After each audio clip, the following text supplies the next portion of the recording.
Linda Barbow. Thank you. Would you join me in the Pledge of Allegiance? I pledge allegiance to the flag of the United States of America and to the republic for which it stands, one nation, under God, indivisible, with liberty and justice for all.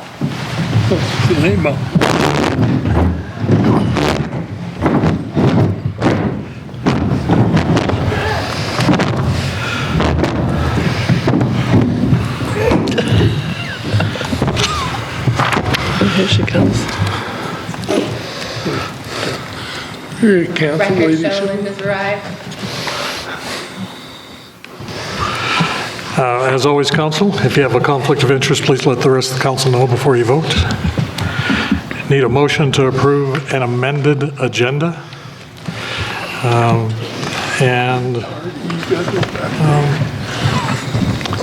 We're removing under ordinances, ordinance item A. We're removing that from the agenda. And I would ask Caleb to come up and explain to council why I'm asking to have that removed. Yes, good evening, council. I would be asking council to approve the motion to remove the second reading of ordinance 1284 airport, Part 77 airspace. The reason for this is following the first reading, I was made aware of some facts which raised some legal issues and questions dealing with the city's extraterritorial jurisdiction, zoning regulations. After analyzing the issues, I've concluded that under the current circumstances, the ordinance is legally deficient and may be susceptible to legal or constitutional challenge. We're working on a solution to this. It should be fairly simple, and you should expect to see it again presented in the near future, if not at the next meeting. Any questions? All right, thank you. Thanks. Thank you, Caleb.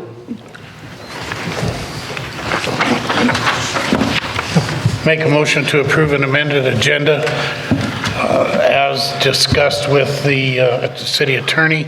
Remove item A under ordinance. Second. Discussion? All in favor? Aye. Opposed? The motion passes. Can I get a motion to approve the minutes from the March 16th meeting? I'll make a motion to approve the minutes of March 16th council meeting. Second. Discussion? All in favor? Aye. Opposed? The motion passes. Can I get a motion to approve the bills in between? Go ahead, Dave. Make a motion to approve the bills in between for the sum of $275,851.56. Second. JR? Discussion? All in favor? Aye. Opposed? The motion passes. And can I get a motion to approve the current claims? Make a motion to approve the current claims of $311,874.63. Second. David, discussion? All in favor? Aye. Opposed? The motion passes. And our final claims, can I get a motion to approve the Wells Fargo credit card claims? I make a motion to approve the Wells Fargo credit card claims at $8,276.58. Second. Discussion? All in favor? Aye. Opposed? The motion passes. Brings us to communications from the public.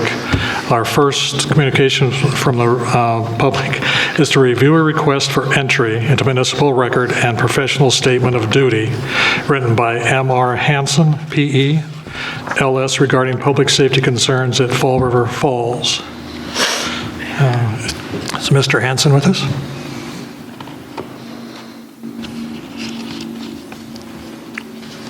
All right. Is there anyone else from the public that would like to address the council?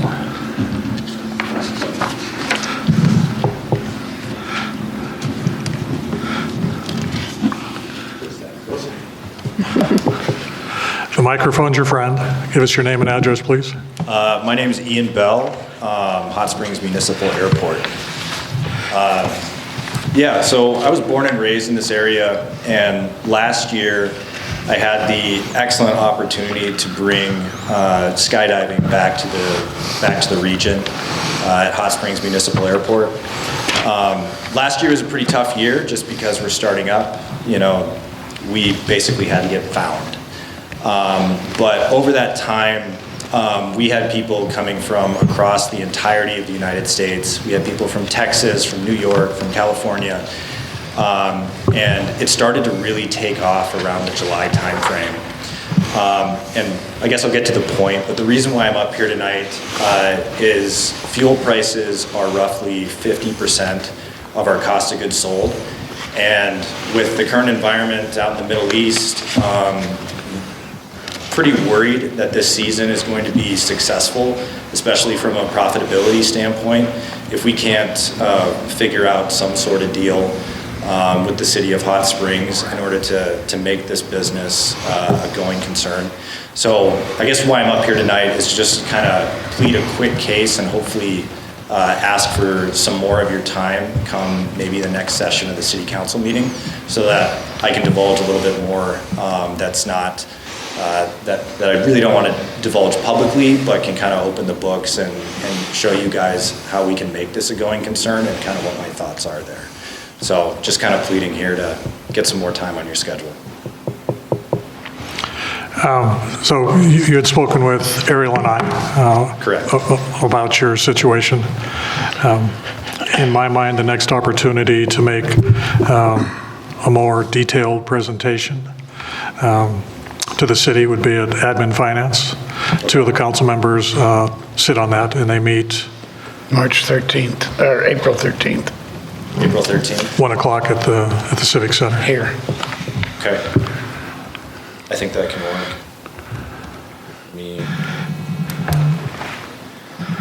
So Monday at what time again? 1 o'clock. 1 o'clock? In this Here- conference here's the- room right next door here. Okay, perfect. I think that's where we did the Balloon Festival last year. Yep. Okay, I'll see you at 1 o'clock. All right. Thank you. Thank you. Thank you. Thanks. As for the previous issue of requesting the entry to the municipal record, the statement from Mr. M.R. Hansen about Fall River Falls, I think it's very diligent of him to bring that forward because it's been 35 years since we lost, well, it was 5 lives in a short period of time. 3 of them, I think, within days of each other out there at the falls. And at that time, they made it a no trespassing area, and I'm not sure. I have questions how well that's going, or if people are making their way there again or not. I used to like going out there a lot, just to sit. I didn't swim. That's too scary. But I do wonder if anyone is starting to go back there because they don't know what happened. So if anyone has any info on that, I'd appreciate it. I know the church owns it. That's correct. Yeah, there used to be snow fence up there blocking the parking area, but I don't know if it's still there or not. But they get there from the other road down below. The scenic road is how That's they the get one there. I'm talking about. I used to live above that. Okay.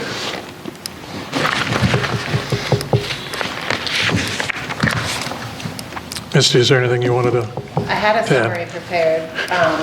The correspondence submitted by M.R. Hansen requests entry into the municipal record to document ongoing public safety concerns related to the falls. Drawing on his experience as a professional engineer, he references the drowning incidents and subsequent discussions with local officials about hazardous hydraulic conditions at the site, including strong recirculating currents that pose a danger to swimmers. His intent is not to blame, but to preserve historical knowledge and raise awareness in support of public safety and future preventative measures. There was no indication of continued use or increased use, Deb, in his letter. It should be noted that the location in question is not within city limits. The property is privately owned, and the city has no jurisdiction or authority to take any action regarding the site. His efforts are just to keep the conversation alive. That's what I have to add, Mayor. Thank you. I don't remember 5. I know there's 3 in 2 days. Right. And there was some previously. I know there was one in 1978 in the fall.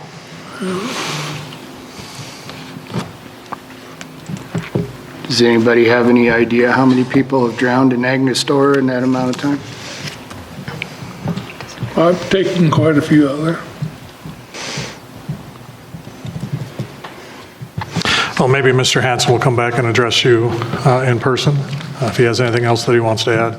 I would echo what Misty said. We had discussed it this morning, that certainly not indifferent to the lives that have been lost, but it's not city property. It's private property in the county. So I'd be interested to know if Mr. Hanson has a specific request of the city. His letter indicates that he doesn't, other than an awareness. The awareness, I think, to go forward with is that there's a geological formation that causes the water to undertow into a pocket down below, and that makes it really hard for any swimmer who gets whooshed in there to come back out. And that's where they drowned, is they get caught in a trap that's just under the water. I don't know how many feet, but About 2 to 3 feet. yeah, and the water is so strong that even a strong swimmer can't get out of it. So, Well, when I dove in there, they had to pull me out with a rope. I couldn't go out myself. All right. So we'll see if Mr. Hanson wants to join us at a future council meeting. Okay. Anyone else? Frank?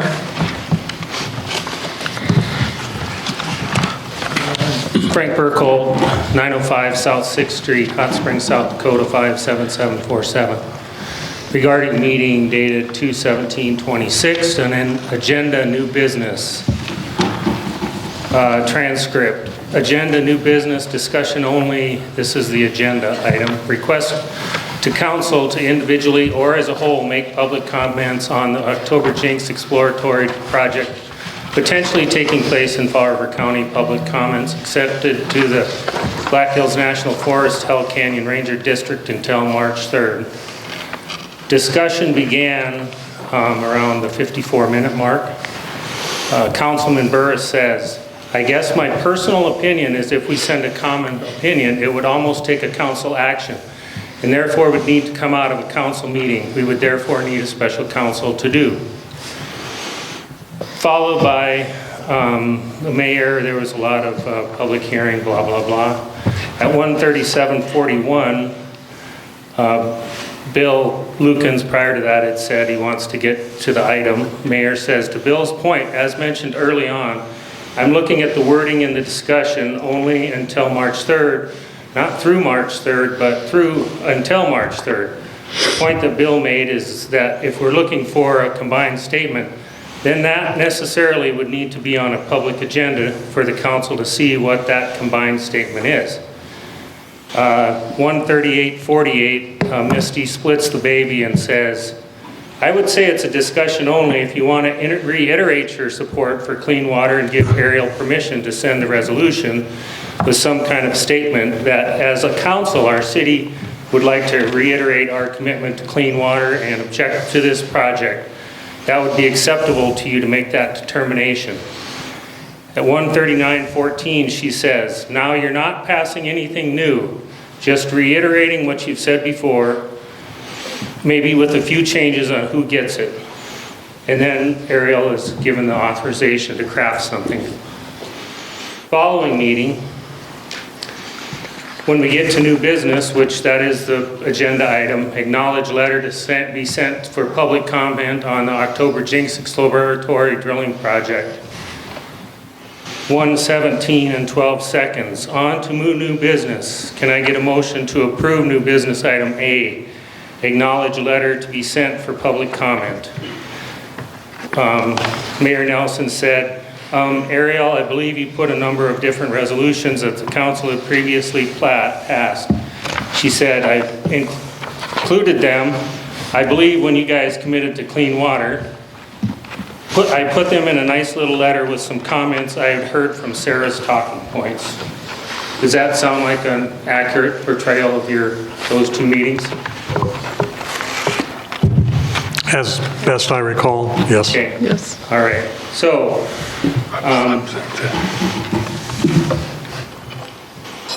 I handed out to you the documents that you submitted to the USDA Forest Service Hell Canyon Ranger District, correct? Page 1 is a letter sent following the March 2nd meeting. Page 2 and 3, front and back, are the resolutions 2021-12 and 2017-10 respectively. Is that correct? I will be referencing that, so I want to know if you guys have what I have. Yep. Just passed. Page 1, letter to U.S. Forest Service. Was a question to the council. Was that letter read and approved by the city attorney? Did you read this letter, or do you know the letter that I refer to? The letter was in our packet, wasn't it? So they typically review all of our packet information.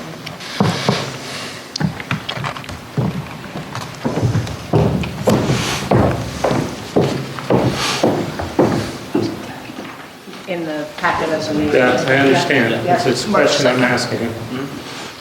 He did review it. Okay, great. Yeah. Paragraph 3, first two sentences. On August 11, 2022, Fall River County adopted an initiated measure to declare uranium mining a nuisance. Though that language does not include the word exploration, the intent of the voters was clear. We are concerned regarding exploratory activities and any activities undertaken in furtherance of uranium mining. What was the question on the ballot?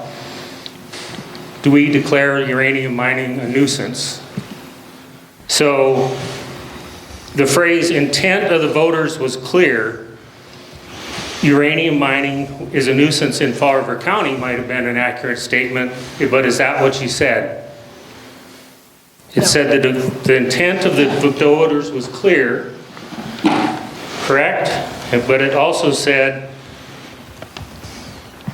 we are concerned regarding exploratory activities. Where is that on the initiated measure? Is that in fact not a new statement by the City Council? Has the City Council made that statement before? Have the voters of Fall River County voted on that statement before? All right. I'm assuming the answer is no. Do you have, unless there's another answer, I'll continue. Frank, Yes, sir. how much more time do you Well, need? how much do you need me to quit? Because looking at the things, most of these discussions went on for like 25 minutes. Typically, With communications from the public, right. we They would stand we up there strive, 25 minutes. I watched the tape. okay. Okay, so So- I will be as brief as I can. So what we have said is that the statement from the individuals is 5 minutes. If council wants to follow up for an hour, that's fine, but the statement from the individual addressing the council, we like to try to keep that to 5 minutes. Thank you. If the council, Fall River County voted for Donald Trump by 84%. If the council if anybody were to say at this point, the intent of the voters were clear, we support the war that the president is prosecuting. Would that be a true statement? No, because we didn't ask that question, correct? Last sentence, paragraph 3. We remain committed to defending our water resources and will continue to oppose any exploratory drilling or other threats to our water. Does the city drill water wells? They have in the past. Okay, so do you know that when a drilling rig is producing a well, it's a test well? They say we're going to test the Madison Formation, we're going to test the Minaloosa Formation. Until that well has a pump in it, it's pumping water out, it's not a water well. It's an exploratory well. I'm assuming you guys want to continue to drill exploratory wells.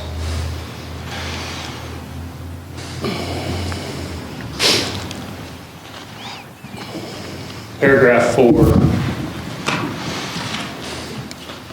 Our position is straightforward. The long-term integrity of the aquifer serving Hot Springs cannot be placed at a risk for short-term activities, especially for foreign profits.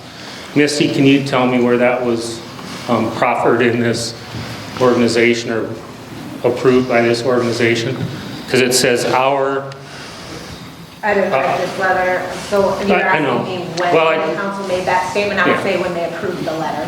So they didn't bring it up before, didn't go through 2 hearings, anything like that? It absolutely didn't go through 2 hearings, but it had been discussed. It had been discussed. This letter did not get read at that meeting, though.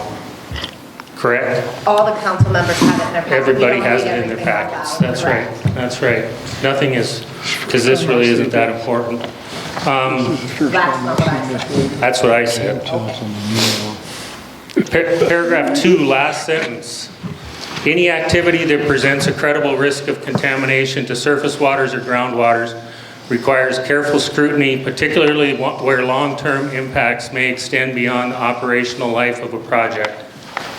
To the attorney, does the term credible risk have a legal meaning in this context? I would need review. Okay, I would say it does, and I would ask the city council to listen to that. I would say this letter that you sent to the BLM, U.S. Forest Service, is materially wrong in the ways that I've said, and I guess I'm wondering how the city intends to fix it. I'll take questions.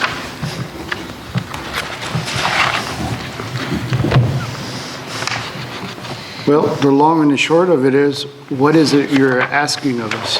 I'm saying you did this illegally.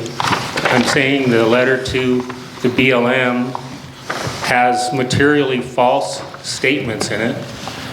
I don't think it's wise for city councils to make materially false statements, and I don't know that whether or not you've exposed yourself to liability, i.e. the citizens of this county, to liability.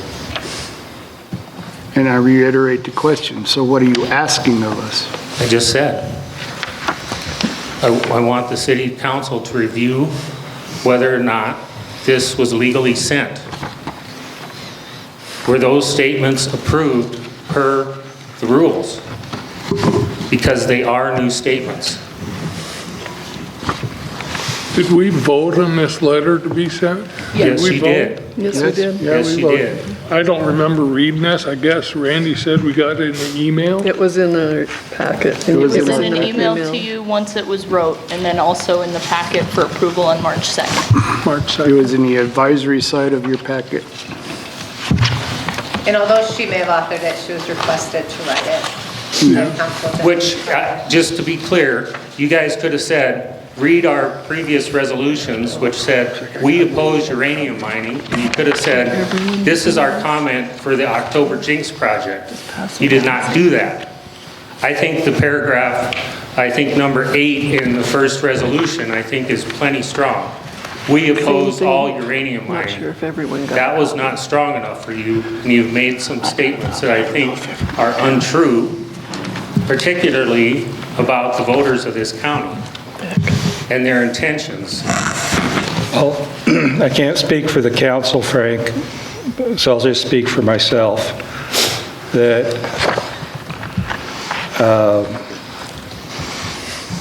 I'll personally take what you've brought before us and say, I don't know what we can do about this specifically going forward. I take what you say very seriously, and I will take that warning going forward. But let me just be real plain. you are probably one of the few voices that have come before council that we've had a lot of voices regarding the opposition to uranium mining. And I think that has influenced this. Whether or not we did our own homework, I don't know. If we didn't, we should have.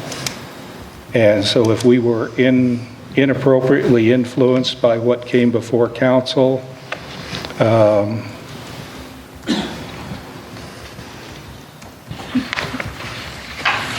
that if we should have done more homework, and you're telling us we should have done more homework, I'm going to take that as good counsel. I would say you should have had 2 meetings and read the letter like a normal resolution, approved 2 readings, pass it.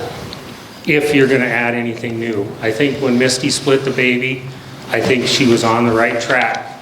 Put the 2 resolutions down and then don't say anything more. You guys would have been just fine. To you, Mr. Lukens, I wanted to address a note that was made that I made on the 3-2 meeting. You asked Mr. Sharp. I have one follow-up question. Basically, where does uranium go? And Mr. Sharp said, I don't think this country has the capacity to even process uranium very much anymore. We haven't built a nuclear power plant in this country in 50 years. There's probably not even any engineers that remember how. I would tell you that we currently have a classified number between 80 and 100 nuclear vessels in the U.S. Navy. We currently have 94 reactors generating electricity in 28 states. I personally know of 3 nuclear engineers, and one of them I called and he said, I cannot confirm or deny if there is uranium refining going on in the United States.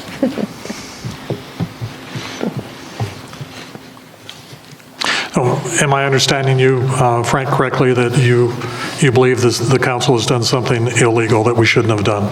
I would say so. Okay. So my response to that would be, we need to sit down with council and discuss that and have them advise us on what we need to do going forward. And that's not going to happen tonight. And I just wanted one follow-up is, when you guys say the word any in these documents, does it mean any? Does it mean everything? Does it mean any? We are opposed to any pollution in the river, water system, whatever. Is the city council opposed to that? This was specifically talking about uranium. Well, it doesn't actually just specifically talk about uranium. The main thrust is uranium, but there's also statements in both of those resolutions that do not talk about uranium, that use the term all.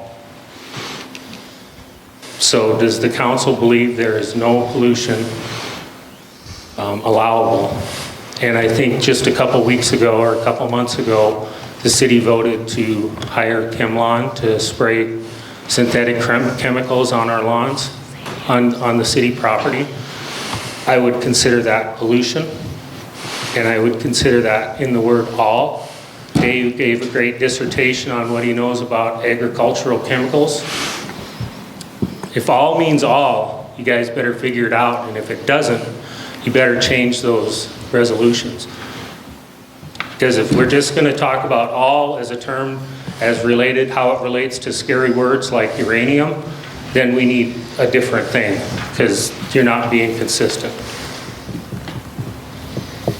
Noted. Anyone else? Yeah, Frank, some of this happened prior to my watch, but I appreciate you coming here and saying what you're saying, and I'm listening.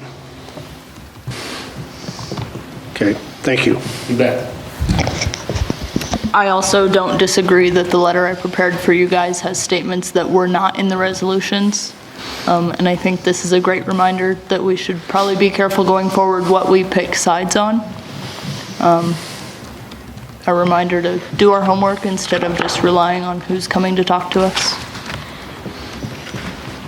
I didn't put any homework into this. This was ChatGPT and our letterhead, so.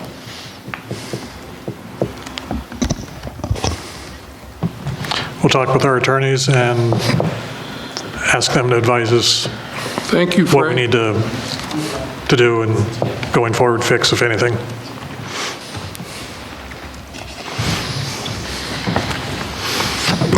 Thanks, Frank. Any other people or anyone else that'd like to address the council?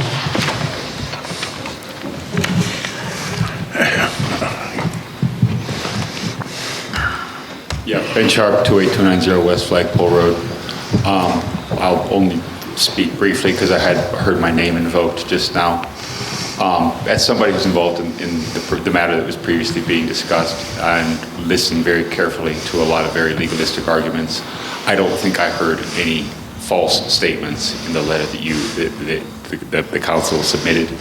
If procedurally it's true that you were not authorized to say anything new, that would be news to me, and I guess that's a procedural mistake, because there were statements that were new, but there weren't statements that were false. With respect to using the word any, the same sentence, you could read it again, also had a lot of adjectives like long-term and permanent, and that last longer than the life of the project. So it becomes a subjective measure because you have to also apply the adjectives. With regards to the United States processing its own uranium, if you have to refer to top secret military programs to assert that perhaps the United States actually has built some nuclear power plants, they're telling us there's top secret UFO programs too. But I think that actually makes my case. Thanks. Anyone else?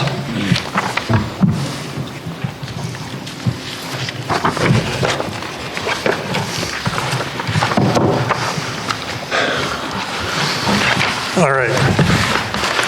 Moving on to the proclamation that's on the agenda for tonight. If we have any Vietnam veterans that are in the audience tonight, I'd like to personally apologize to you for my oversight in reading this proclamation tonight. It should have been read at a earlier city council meeting. This is recognizing Welcome Home Vietnam Veterans Day, which was March 29th. Again, it was oversight on my part to not put that on a previous agenda. I was able to read the proclamation that I'm going to read tonight for the public to the veterans, Vietnam War veterans at the American Legion on Monday, so they have heard it. But in my mind, this is important that the public hears this, so I want to correct my oversight and read this proclamation tonight. Office of the Mayor, Hot Springs, South Dakota proclamation. Welcome Home Vietnam Veterans Day. Whereas the United States became involved in the Vietnam War because policymakers in the United States believed that if South Vietnam fell to a communist government, then communism would spread throughout the rest of Southeast Asia. And whereas the Vietnam War was fought from 1961 to 1975 and involved North Vietnam and the Viet Cong in conflict with the armed forces of the United States and South Vietnam. And whereas members of the United States Armed Forces began serving in an advisory role in South Vietnam in 1961. And whereas, as a result of incidents in the Gulf of Tonkin on August 2nd and August 4th, 1964, Congress overwhelmingly passed the Gulf of Tonkin Resolution on August 7th, 1964, which effectively handed over war-making powers to President Johnson until such time as peace and security had returned to Vietnam. And whereas in 1965, United States Armed Forces ground combat units arrived in Vietnam. And whereas by the end of 1965, there were 80,000 United States troops in Vietnam, and by 1969, a peak of approximately 543,000 troops was reached. And whereas on January 7th, 1973, the Paris Peace Accords were signed, which required the release of all United States prisoners of war held in North Vietnam. and the withdrawal of all United States armed forces from South Vietnam. And whereas on March 29, 1973, the United States Armed Forces began the withdrawal of combat troops from Vietnam. And whereas the end of the Vietnam War was marked by the fall of Saigon by the North Vietnamese Army on April 30th, 1975.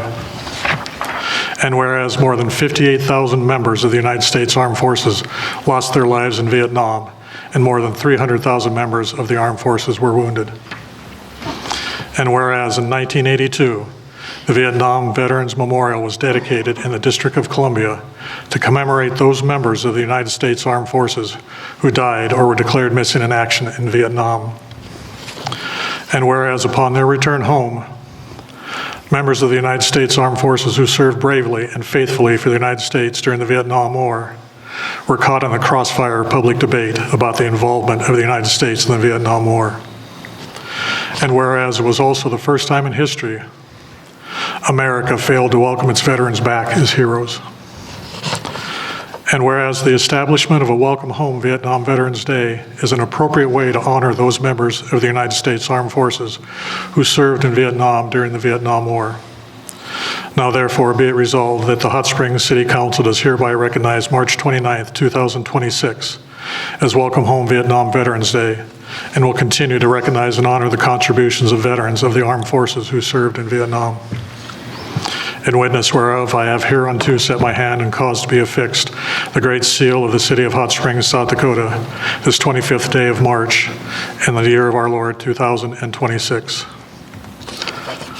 So once again, to all Vietnam veterans that are out there, thank you for everything you did for your country. It's appreciated. And I apologize again for not recognizing you prior to your actual date. So, thank you, everyone.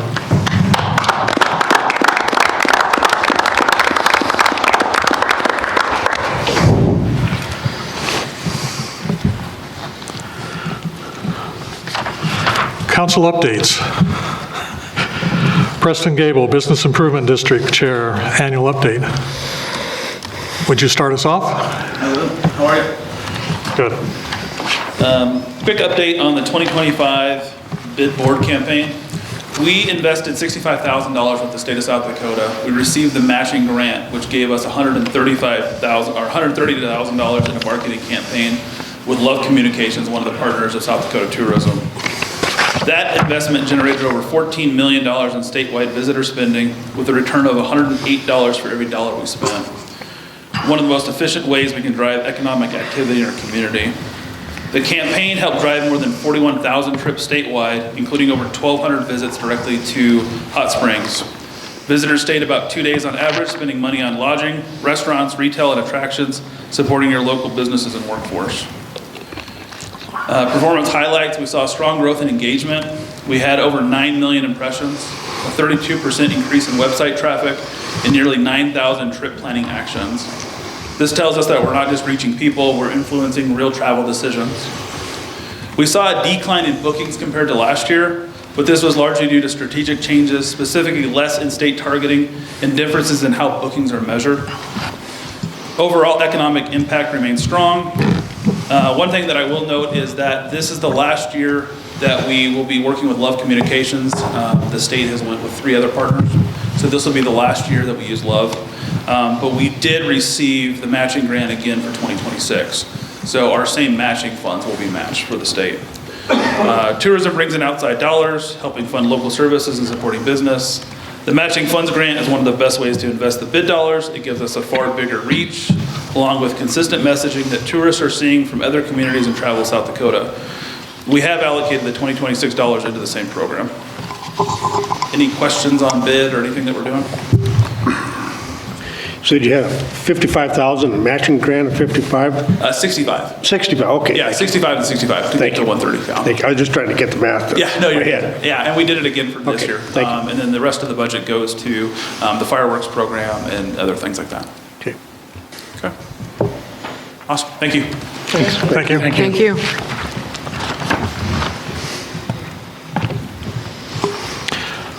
Police Chief Norton, a quarterly update on the police department.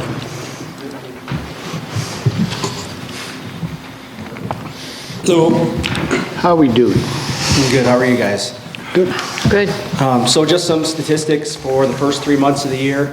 As of this morning, the Hot Springs Police Department has responded to 1,580 calls for service through 3 months. It's an average of about 530 calls for service a month. Of those 1,580 calls for service, about 550 new case files generated. So a lot of work being done. Some of the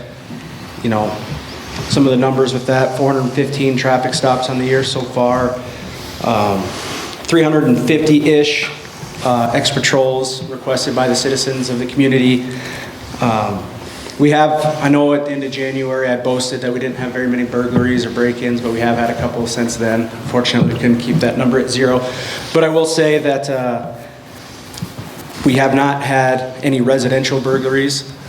The thefts/burglary calls, they're kind of lumped into one in our software, and a lot of those are petty thefts, guys walking into the liquor store, taking a bottle, gas drive-offs, things of that nature, a lot of which we've solved, put the case in front of the state's attorney for prosecution, everything like that. So those aren't going unnoticed or undealt with. Those are being, handled through the court system. We have had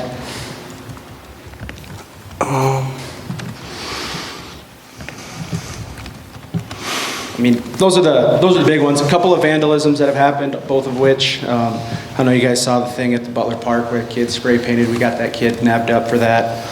So a lot of these crimes, the assaults, the vandalisms, the thefts, even though the numbers are going up as the year progresses, they are being, caught and prosecuted for those crimes. So we're happy about that. And then two kind of bigger deals that I wanted to bring to your guys' attention. I talked to the Public Safety Committee about it last week. Is Brandon Peterson, our de facto investigator. He worked a sex crime case, we'll just say it. About 600 days he worked on that case, dumping cell phones, social media. He did a ton of work, a little bit of help from DCI and from the Sheriff's Office, but that case came to fruition last week with a 12-year conviction for the suspect, so he's going to the state pen. He gets credit for the 600 days he was in jail, but he's going to spend the next decade at the state pen. And then Officer Deneke here, a couple weeks ago, I also discussed with Public Safety. I want to recognize her for a life-saving award. She encountered a suicidal subject who was bound and determined to end her own life, and Officer Deneke on 2 different occasions, 2 different instances that evening, confronted that woman, went hands-on with her, and removed a weapon from her hands that she was going to use to harm herself, potentially kill herself. So I would really like to do something to recognize her on this forum, to let her know her work doesn't go unnoticed. We've had a couple more in the last year to date. Probably Officer Maxfield had one as well. Officer Ayers had one as well. But Lexi's, her immediate quick action definitely prevented the loss of life on this deal. So I really want to recognize her for that. I wasn't able to get the folders. Brandon's got 2 major crime binders in his desk at his office. I was going to bring those today just to show them to you. We've got major crimes, sex crimes, internet crimes. That's got about 25 active cases in it that he's working. And then we've got a smaller one, which is our dope crimes, our drug crimes. That's got about 15 active investigations that he's working. That was the thing. Continuations. When you guys see continuations in the data sheets, right now we're up to about 40 on the year, and I know those raise questions. What's a continuation? An officer gets an initial call for service.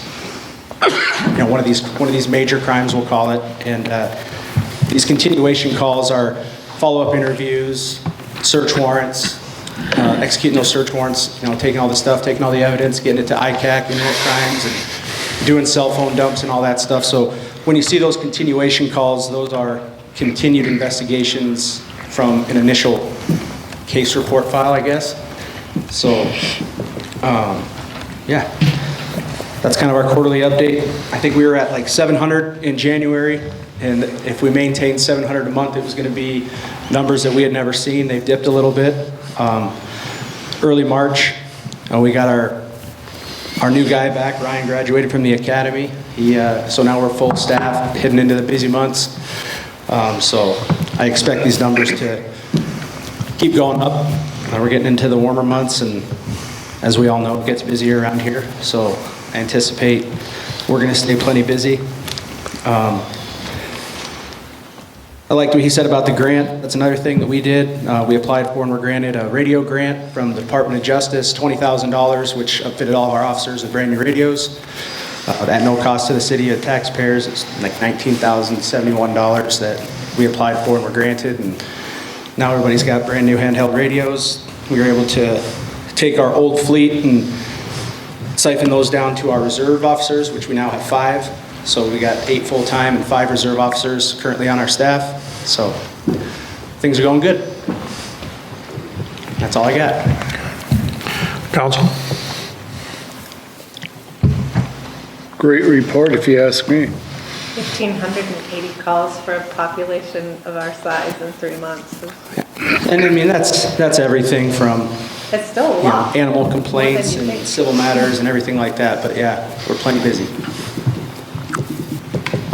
I really commend you and how you've operated the police department, and I'm very proud of us for helping you out to get to this point. Because we've really pushed hard to give you the tools to recruit and retain, and that seems to be working. Yes, I would agree.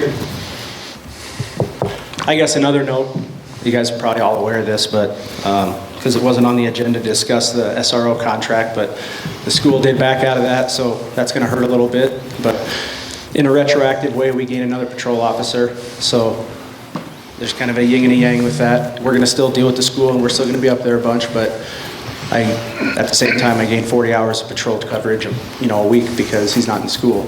So there's something to that as well.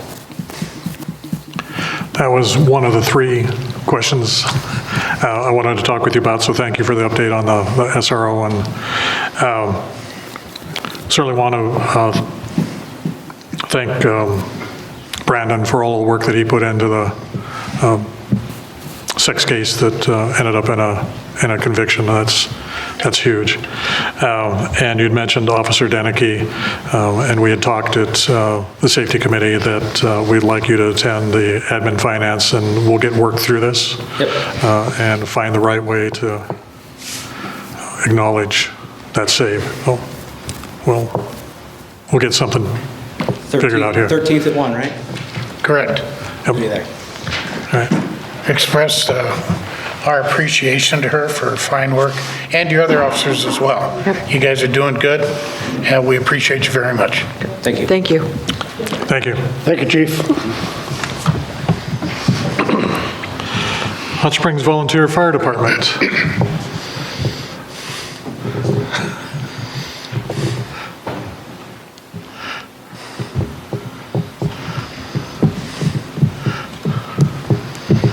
So before you get started, thank you for making yourselves available. Recognize this is something new. We haven't done this before.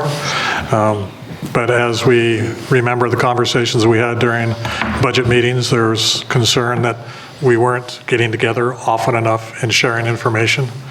So I appreciate you agreeing to do this along with the police department's update. Thank you. No problem. So first off, Seth Stevens. I look a lot like Chief Stevens, but I'm his brother, so I'm filling in for him tonight.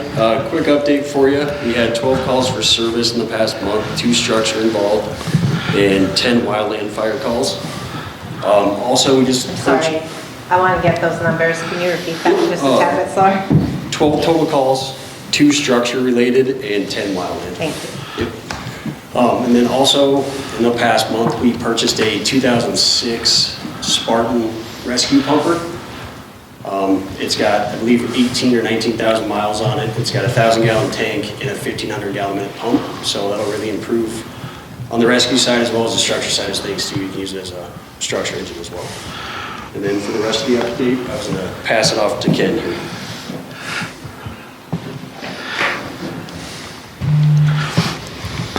Yeah, these guys are a little taller than I am. Anyhow, also like my understanding is there was questions about transferring the ownership of the building over to the Hot Springs Fire Department.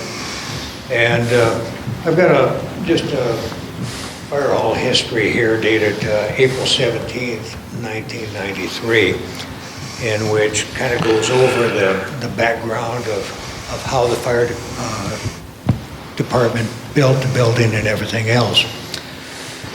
In April 18th, 1950, a bond election in the amount of $15,000 was passed by the voters of Hot Springs for the purpose of constructing a new fire hall. The issue passed with a vote of 1,098 for and 487 against. The department authorized the purchase of the lots from the Hot Springs Overseas Club, and that title was transferred to the fire department on February 14, 1951. Construction started on December 3rd, 1951, and according to the minutes of the department, July 25, 1952, the costs were following: $3,500 for the lots, $10,514.40 for labor. Total material costs were $23,782.43. Thus, the total cost of that original building was $37,972.83. $15,000 was from the City of Hot Springs, the bond issue, and the rest of the cash came from the Hot Springs Volunteer Fire Department, and most of the labor was provided by the fire department to build the structure. The addition, which is the back part of the building, was completed in 1962 at a cost of $7,500, which was again paid for by the Hot Springs Fire Department. All improvements since then have been done by the department. Overhead doors, windows, roof, flooring, carpet in the upstairs, boiler, at-need water heater, new electrical breakers. We pay all insurance, overhead costs, etc. And it's for this reason we'd like to ask the city to transfer the building to us. I mean, I understand that we have a lease there, and I don't ever foresee any problems with the lease. But I think the amount of money, the amount of sweat, labor, everything else justifies the department being able to own the building. So.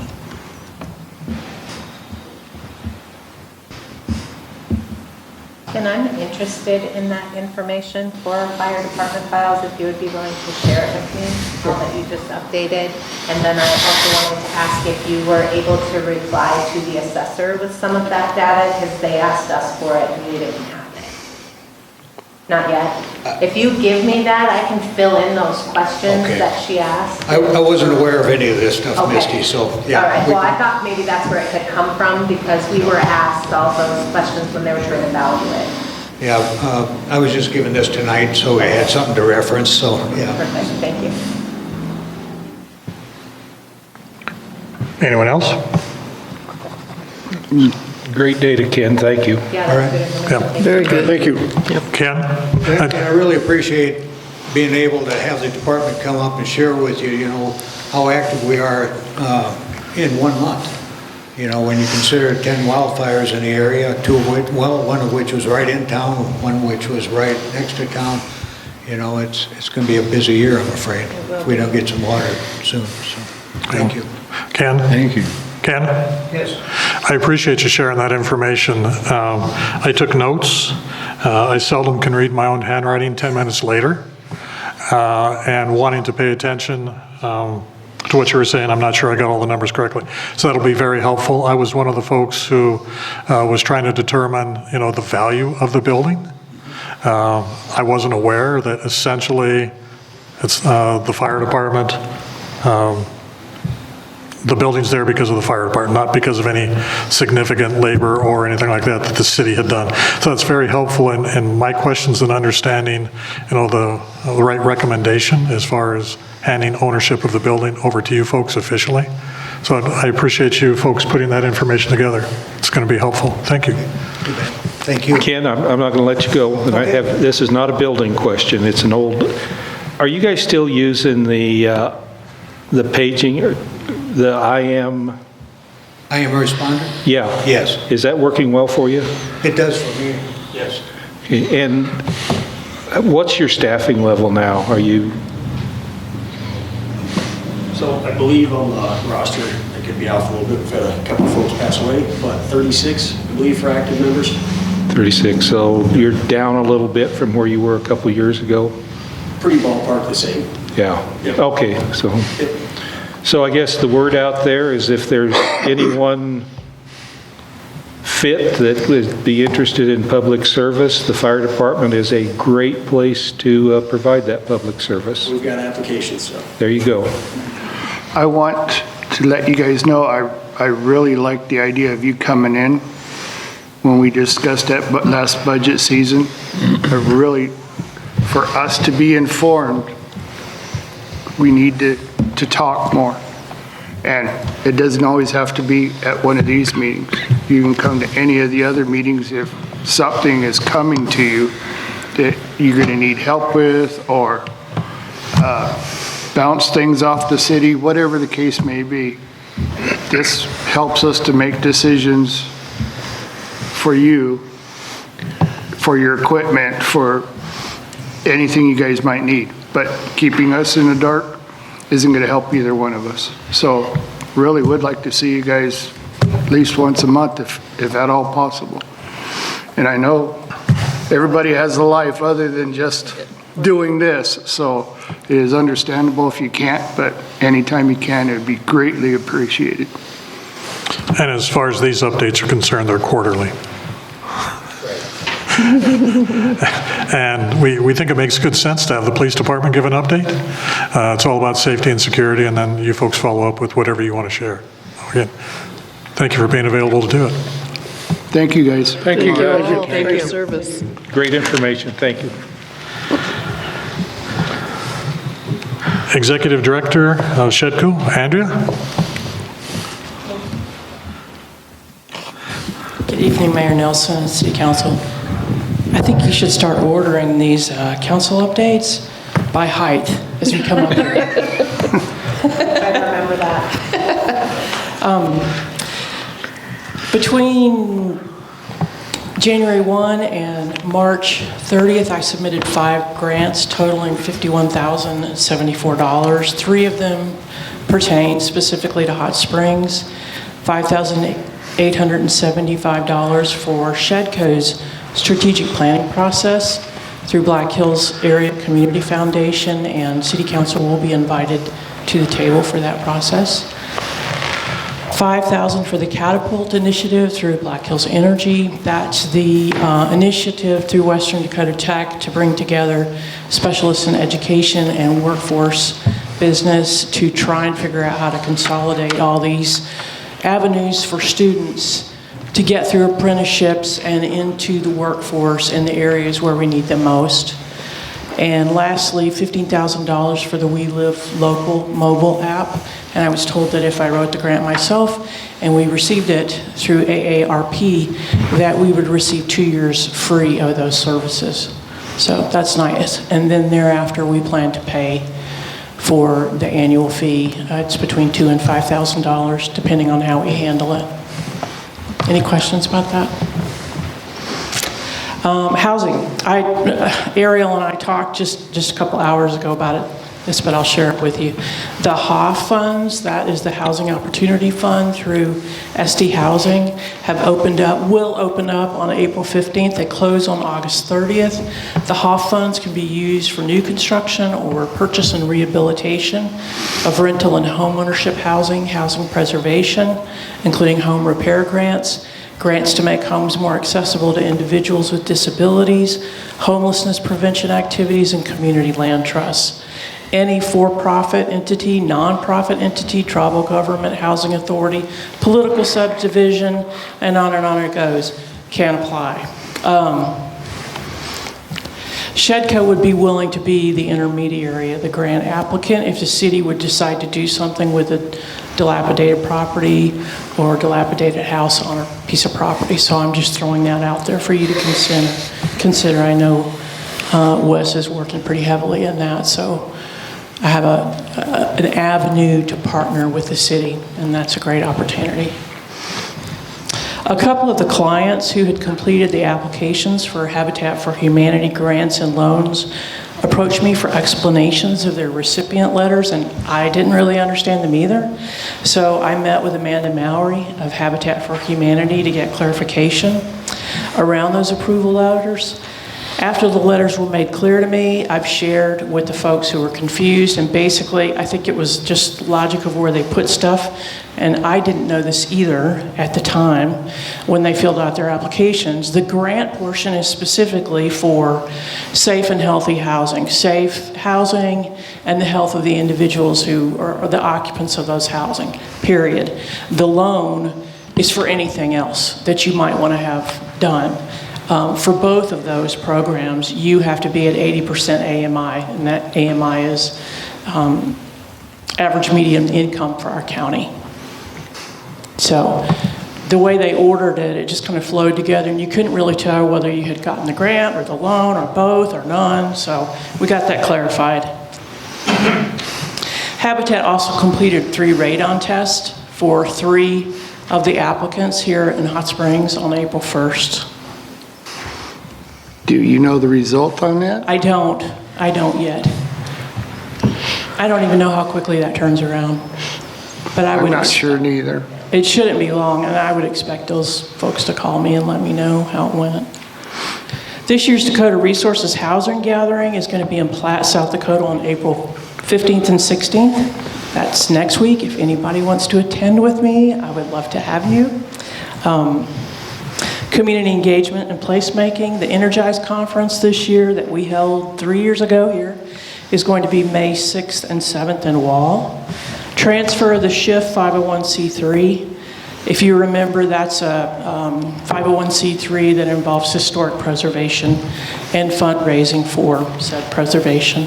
Kelly and I met with John Pence on April 2nd. He's the current board president. To confirm our selection of board president, treasurer, and board members for SHIF. They're going to transfer that 501c3 to us. It will stay the same, it's just that we will be running it our board. We will have a board, 2 separate entities. This entity will be under us. And our next step is to report the changes to SD Secretary of State. And our plan, I will reiterate, is to do some fundraising so that we can offer our own grant funds to individuals who own buildings here in town. And I think a one-time pot of money that we could turn around and invest and take the interest and use that for the grant funds through SD Community Foundation would work pretty well for us. I've estimated that for 80, we would need about $2 million in an investment to get that done. Rushmore Region website rebuild, not done yet. We expect to see the launch at the end of May, and it will be vastly improved through Golden Shovel and emphasize the smaller communities outside of Rapid City much more prominently, so I'm really happy about that. Business retention and expansion, the veterans entrepreneurship training. The Boots to Business training was canceled, I'm sorry to say, due to weather conditions. Our 2 facilitators were coming from the eastern part of North Dakota, but we're going to reschedule for June. We had 11 applicants. our clients registered, and I think we have enough lead time this time around to get about 40. That's how many Michael said we could handle.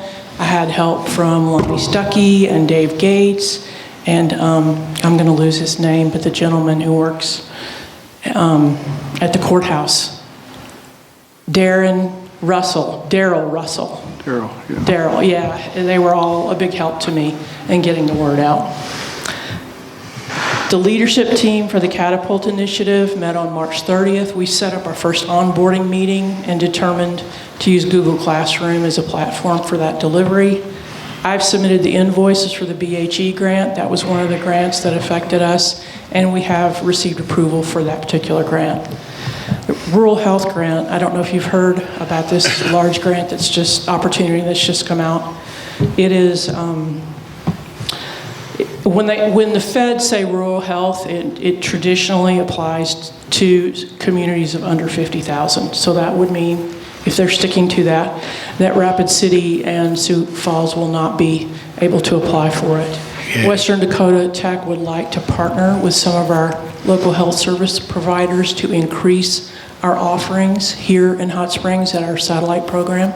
I'm really happy with Dr. Erickson, our new board president, because she really wants to expand the satellite programs that are already existing rather than try and focus on starting new satellite programs. So that means us, and that's a good thing.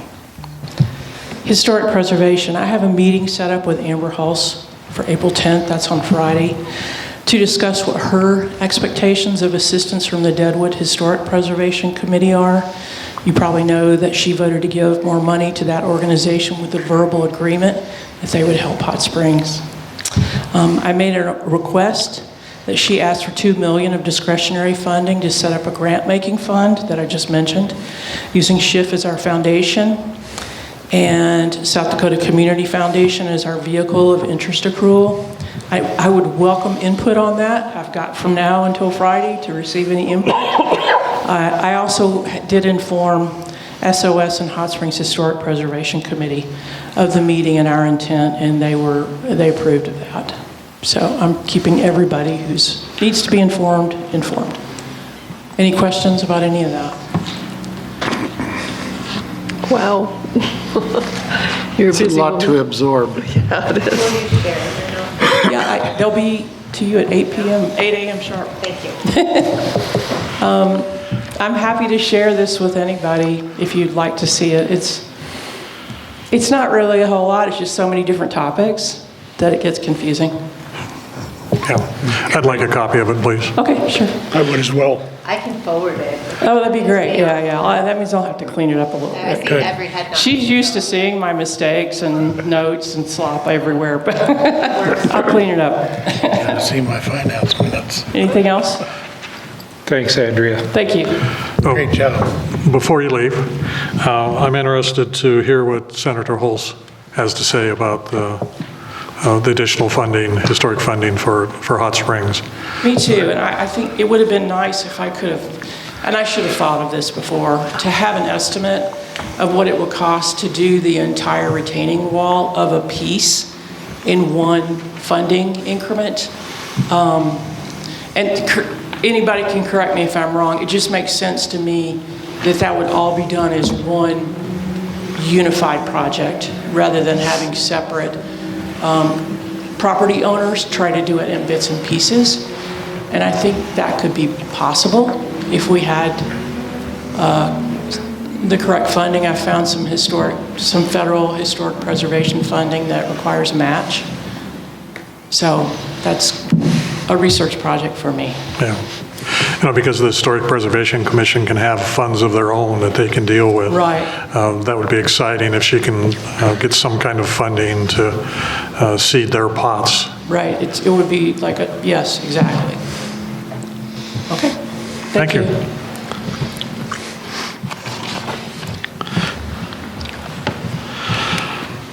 Hot Springs Chamber of Commerce Executive Director. Amber?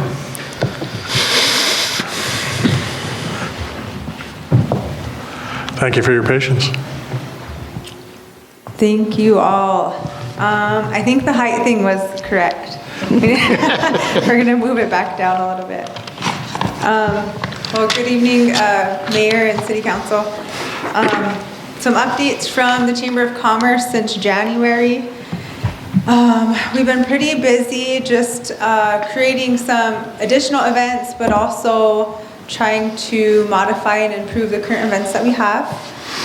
The first one being we started Restaurant Week here January 18th to the 24th. And I'm going to keep moving this thing around because I don't know if you can hear me. But Restaurant Week ran about a week, obviously. We had about 8 restaurants participating. They reported, or some of the restaurants reported, about 5 to 10 on average showed up that week. It is the first time we've ran this here in Hot Springs, and so hopefully it'll get better for next year. We had our business bingo. That was a big hit. It sounds like it's been a big hit for the past few years.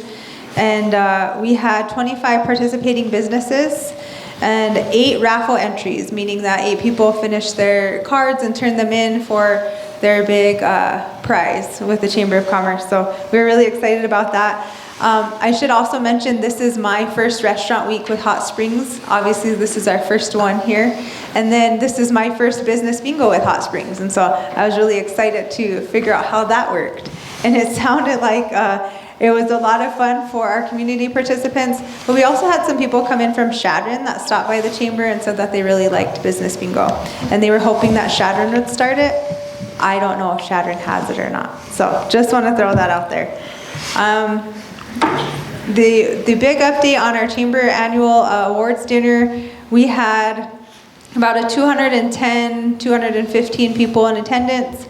We gave out 9 awards. And then we had 9 different tables for the Taste of Hot Springs. So we had quite a variety of restaurants that came to the dinner. From what I hear, people did have a lot of fun. There was a lot of good music, good feedback after the dinner as well.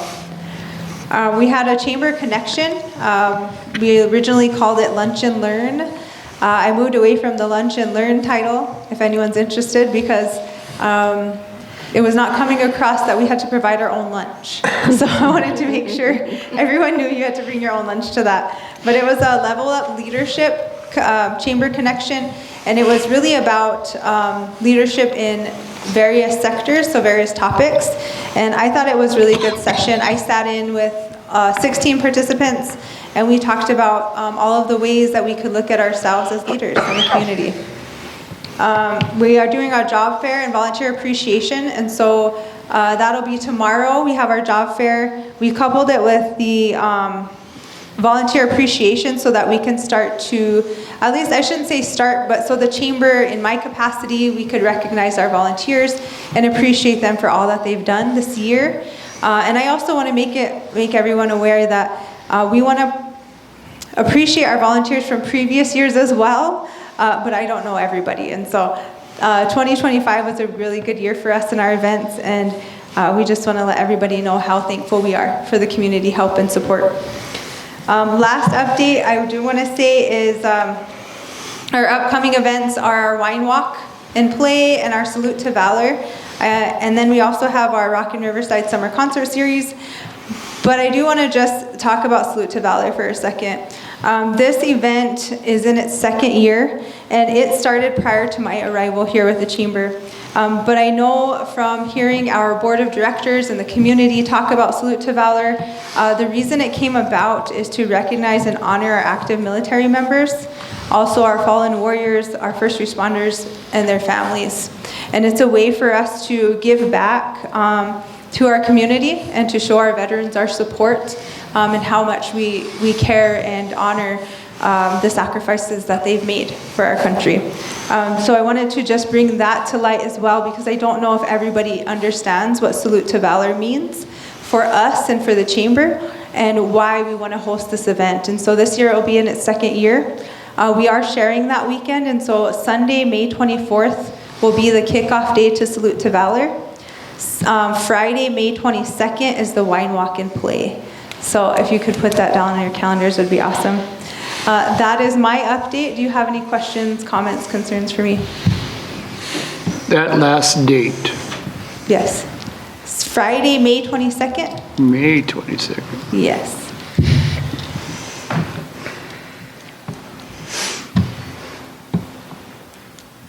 Got it. All right, thank you all. Have a good evening. Thank you. Thank you, Amber. Thank you, Amber. Our next council update is from Ben Sharp, update on the March 18th Minerals and Environment hearing in Pierre. Before Ben gives his update, council, I asked Ben if he would be available to provide his take on the hearing.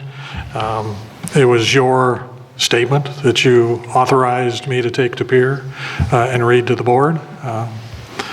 And I just wanted to give Ben an opportunity to give his take on the hearing itself. At that time, they were successful in getting the hearing moved. I can confirm what most of you probably already know, that the April 13th through 17th meeting isn't going to happen.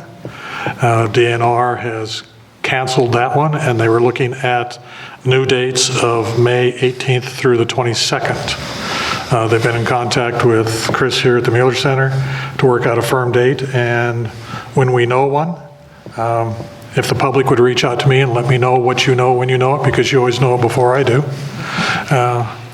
I'd appreciate that. But as soon as we know officially when it's going to be, we'll get that information out to you. And I'd also ask Ben to provide a little update on what he sees happening with the exploration permit hearing when it happened. So, thank you, Ben, for making yourself available. I appreciate it. Yeah, no worries. Thanks for inviting me back. Yeah, as Bob said, the hearing on the 18th of March, which was to the full board to consider the appeals against some of the judgments of the Chair Secretary Morris, which had been handed on January 6th. And so the purpose was just limited to hearing those specific appeals.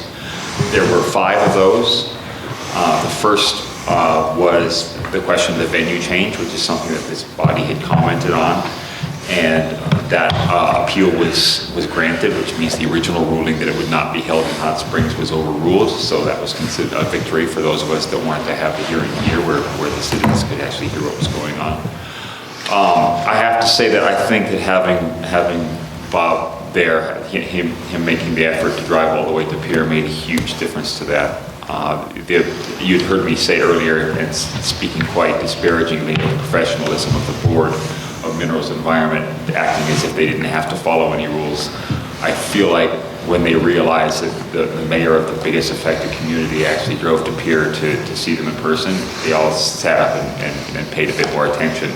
And it made him, I think it drove home the message that they weren't going to be able to just deliver arbitrary judgments without public scrutiny. And so personally, I was very grateful to Bob for making the effort to do it, and I think he did the citizens proud by actually, taking his voice all the way to Pierre. It definitely changed the tone of that hearing compared to the previous one. It's possible the tone of that hearing would have been very different anyway because it was the full board instead of just the hearing chair originally. But I felt like having Bob there and that appeal being granted was actually, it changed the tone of the rest of the day as well. The second one that was heard was the question of the relevance of the Fall River County ordinance, which declared uranium mining an illegal nuisance in Fall River County. The original judgment that had been handed down by the hearing chair was that it was not relevant because it said mining, not mining exploration, and those are handled under separate subsections of the law. We appealed that on the basis of that's a judgment that should have gone to the courts. The appeal was not granted, so from those of us who felt like it needed to be appealed, we lost that one. I feel like it was a split decision, and the chair of the Minerals Board himself, who was not present in person, his name is Bloomfield, he was on video conference, and he actually voted in favor of granting the appeal and spoke of his misgivings that the board was exposing themselves legally by not referring it to the courts. He felt like this was something that only the courts could decide because it was a question of whether this is the ordinance is interpreted narrowly according to strict legal wording or the implied intent of the voters.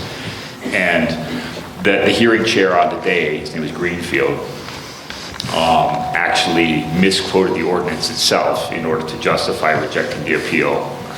So he acknowledged that mining includes mining exploration.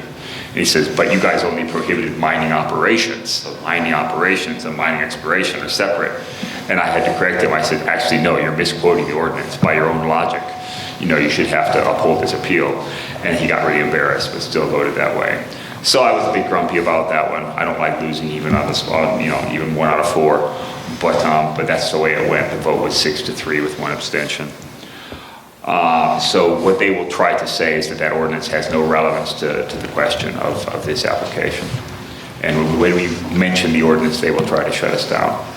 However, the other argument, which they didn't engage at all, which is that even if it was just an opinion poll with no legal basis whatsoever, that ordinance is evidence because they are required to conduct a cost-benefit analysis as to whether the costs of this proposal are greater than the benefits.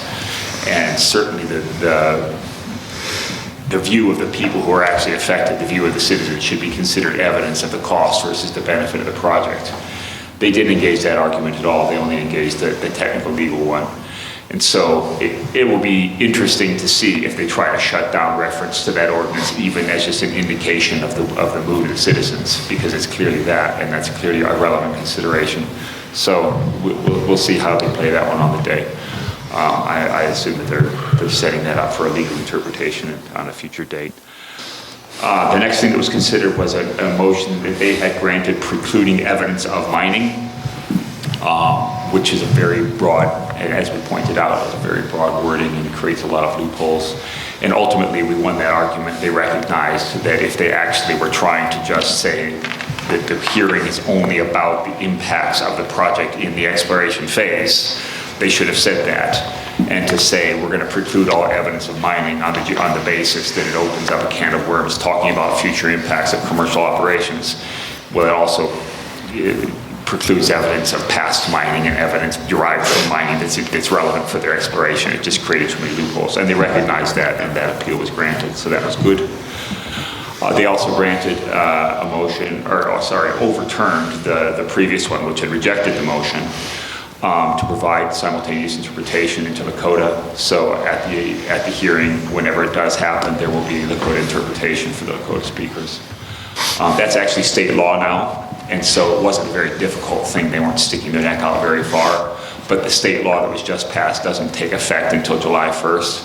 So effectively, they said that for this process, we're going to apply the state law that will take effect on July 1st, even though these guys, squeaked it ahead of that deadline. So that was kind of a good faith motion, and I think that the board won a bit of gratitude with that.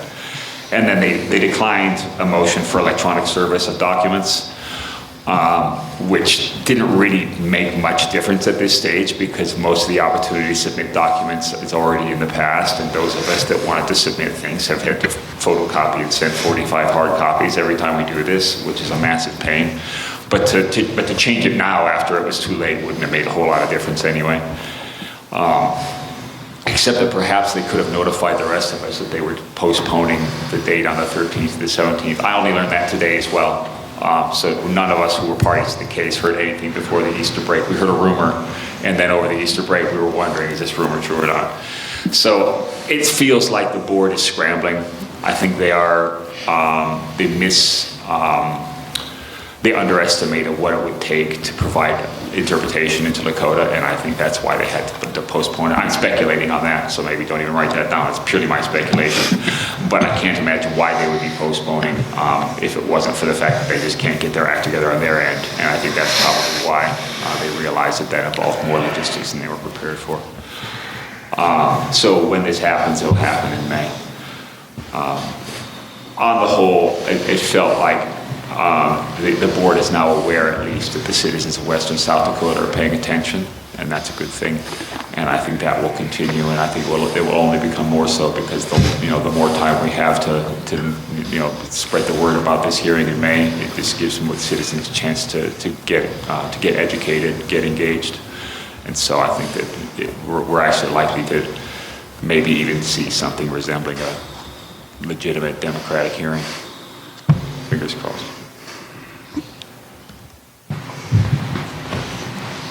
Council, any questions? Thank you, Ben. Expand right Can I speak to the other related matter that I spoke to you about on the phone? Yes. I've been asked to deliver a request, or I think it's a request, because they actually are asking for something from the collected interveners. There are 35 registered interveners like myself who are parties to this case. 10 of them are from here in Hot Springs, and the rest, a lot from Rapid City, and a lot from the reservation. So all 35 of those interveners are going to be in town for whenever this hearing happens. What I was requested to ask for was whether they would be able to have a designated outdoor area for the interveners to be able to gather for the company will have a hotel room somewhere, but there's going to be 35 of us, and we're all going to be scattered.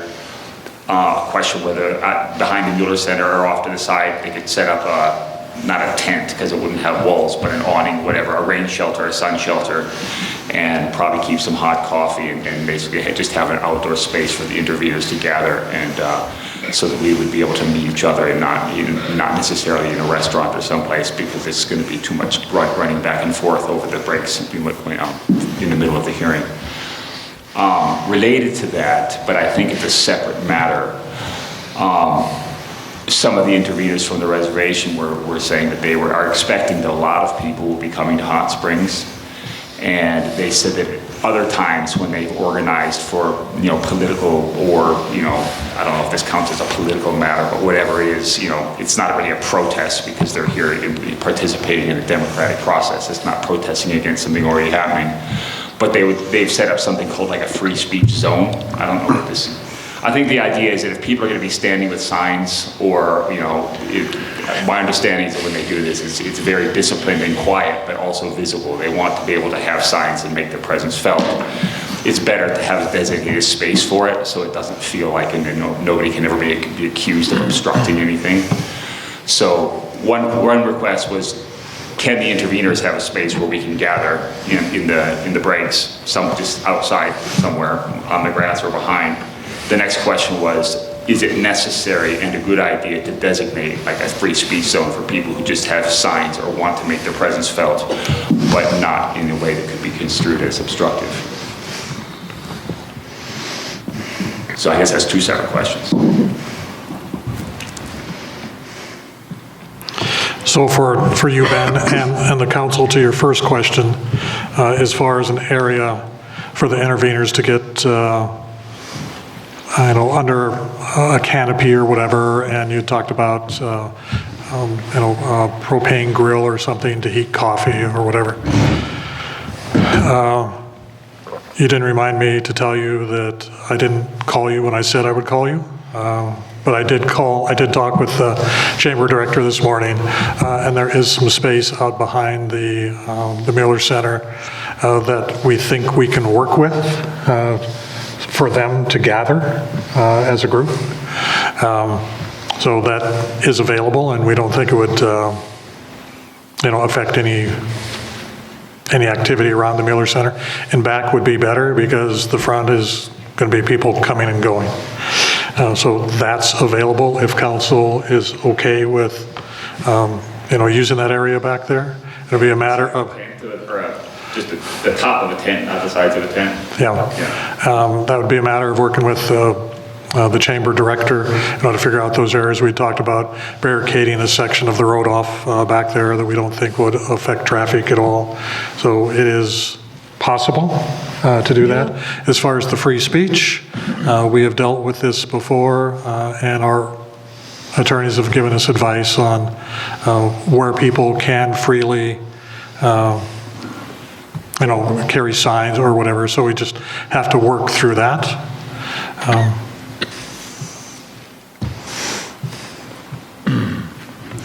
But I think Ben's question to you folks tonight is, are you okay with them working with the chamber director to find an area? The director is very concerned about no grassy areas. The grass is already dying. So we don't want any more traffic than necessary, but we had talked about the grills that are out back. There's some picnic tables out there. I think we can find an area to accommodate folks back there. But excellent. Okay. Work very closely with you in making that happen. I'd support that. Also, I'll pass that on as a positive, and we will work out the details on both questions. Yes. Excellent. Thank you. Thank you for all your Thank you. work. Our last council update. City of Hot Springs Building Code Official Wesley Foss.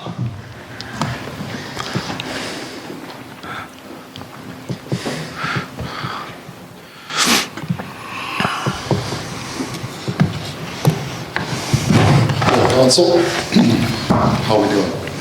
Good. Update. I'm your building inspector, code enforcement officer. It's been pretty busy. We've got some structures that have been good, improvements coming in. The biggest thing is cleanup efforts in Hot Springs and moving forward with some of the property owners to make things better. One thing that I've recognized in the office over the year that I've been here is that I can recognize an issue and then try to resolve the problem or the incident without using taxpayer dollars. So what I've done is I've come up with a nonprofit organization with another person in town, another citizen. The nonprofit is called Bridging the Gap of the Southern Black Hills.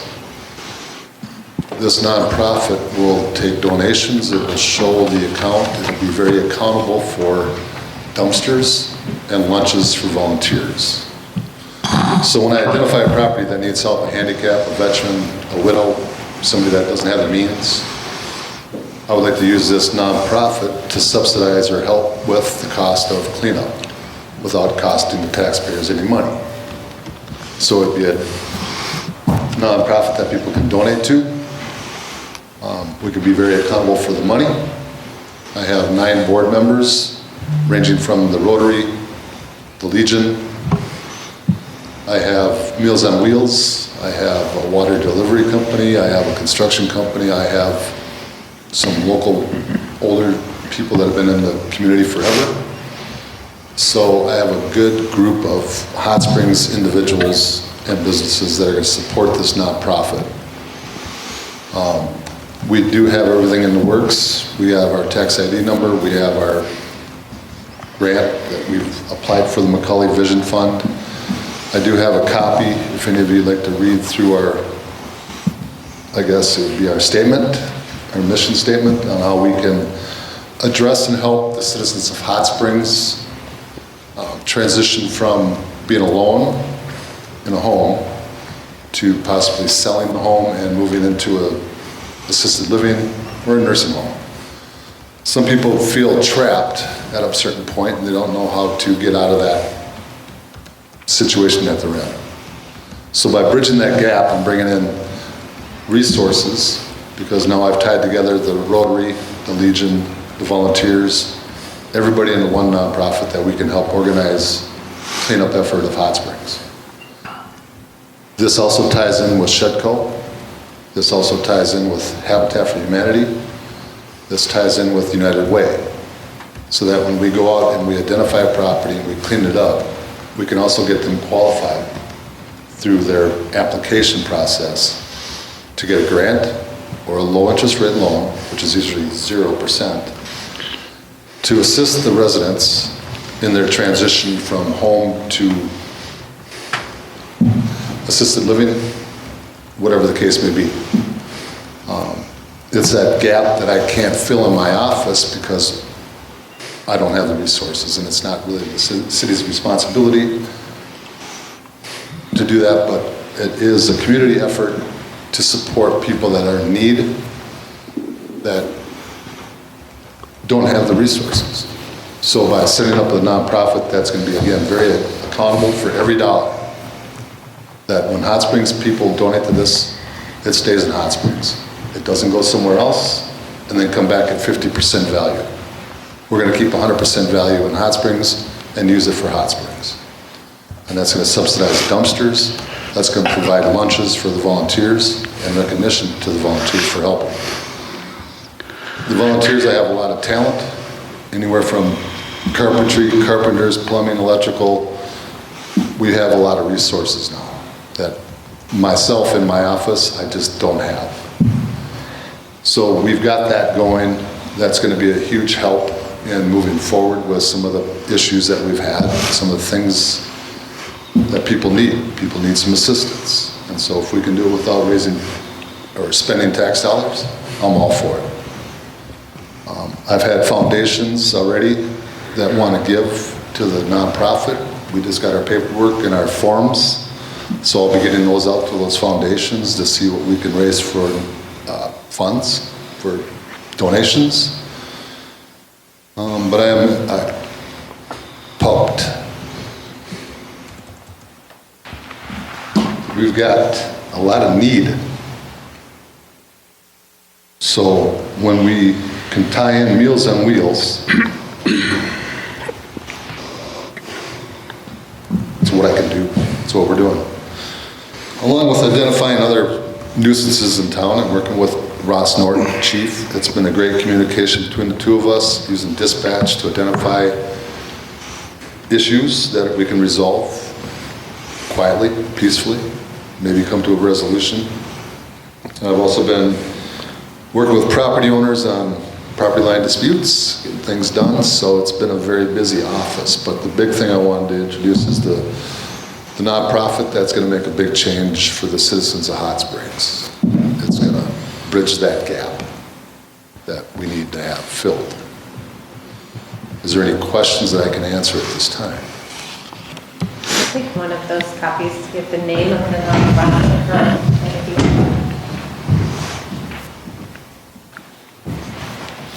I didn't hear, you put off a lot of people that are in, joining you in this. Did that include like the food bank or ministerial association? I think they would be good people. Yes, and Meals for Wheels. Yeah. They're on board. Okay. We'll be working closely with, again, Darren at Veteran Services to find out who the veterans are that need help. See what we can do to assist.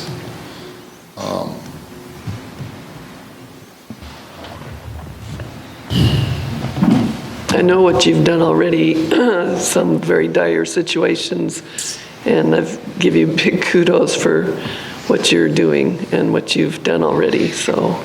Just getting started. Yeah, and what you've faced has been like insurmountable to stand and look at what is there. Most people and everyone up to this point has turned around and walked away. So thank you. Not going anywhere. We're going to get this done. It's going to be a good thing. It's going to be something that other communities should take note of, and how we can use our resources locally to stay local and help our local people and benefit and get them out of their dire situations, because there's some people that really need help. A hand up, not a give up, a hand up. And so working with that, I'm consistently working with our neighbors. I've always been one to stop at the house and say hi, how are things going, and keeping them, letting them know that I'm their building inspector, code enforcement guy, and I'm not going anywhere. So this will bridge that gap between the taxpayer dollars staying where they should and using some resources to help out our community to lift it up from the ground up. So that, again, I have more of these handouts if you want them, or stop in the office, find out more. That's just the start of it. Then we're just going to get going. So with that, that's kind of my report, that it's a busy office. We're knocking them down one as they come in the door, staying on top of it. I'd love any questions or input. Thank you for all you're doing, Wesley. Thank you. I'd like a copy of that. At this point. All right. I'd like a copy of that if I could get one. Yep. I'll stop by and see you. I'll stop by, Wes. Yep. Okay. Yep. Real good. Thank you for your time. Thank you, Wes. Wes, hang on. Well, you kind of look like you're trying to figure out what they're going to say. Well, maybe it'll be another stop by, and we'll, a number of the, and if you'd rather address this privately, just let me know. A number of the trailer parks, there appear to be vacant trailers. Are those truly vacant? And are they, I know it takes a lot of legal action to have those removed because they certainly don't look habitable. Are those, I think they're on your list, and they're probably, but you got to work that list with Caleb. Is that a fair statement? He has ways. I have two different ways about approaching that situation where I've acknowledged the trailers. I've called the owner of the park. He acknowledges that there is an issue. If I can avoid the legal trail to condemn the trailers, to remove the trailers and avoid the legal fees on that, I'd rather have the trailer park owner work with me and give us the permission to have those removed and condemned and taken off. That brings in Habitat for Humanity.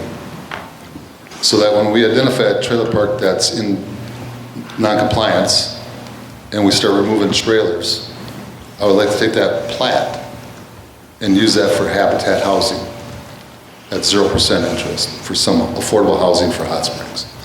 Again, working with Shedco and working with our volunteers, I think that could be a good community growth where we can assist in building the home, using high school students, using volunteers.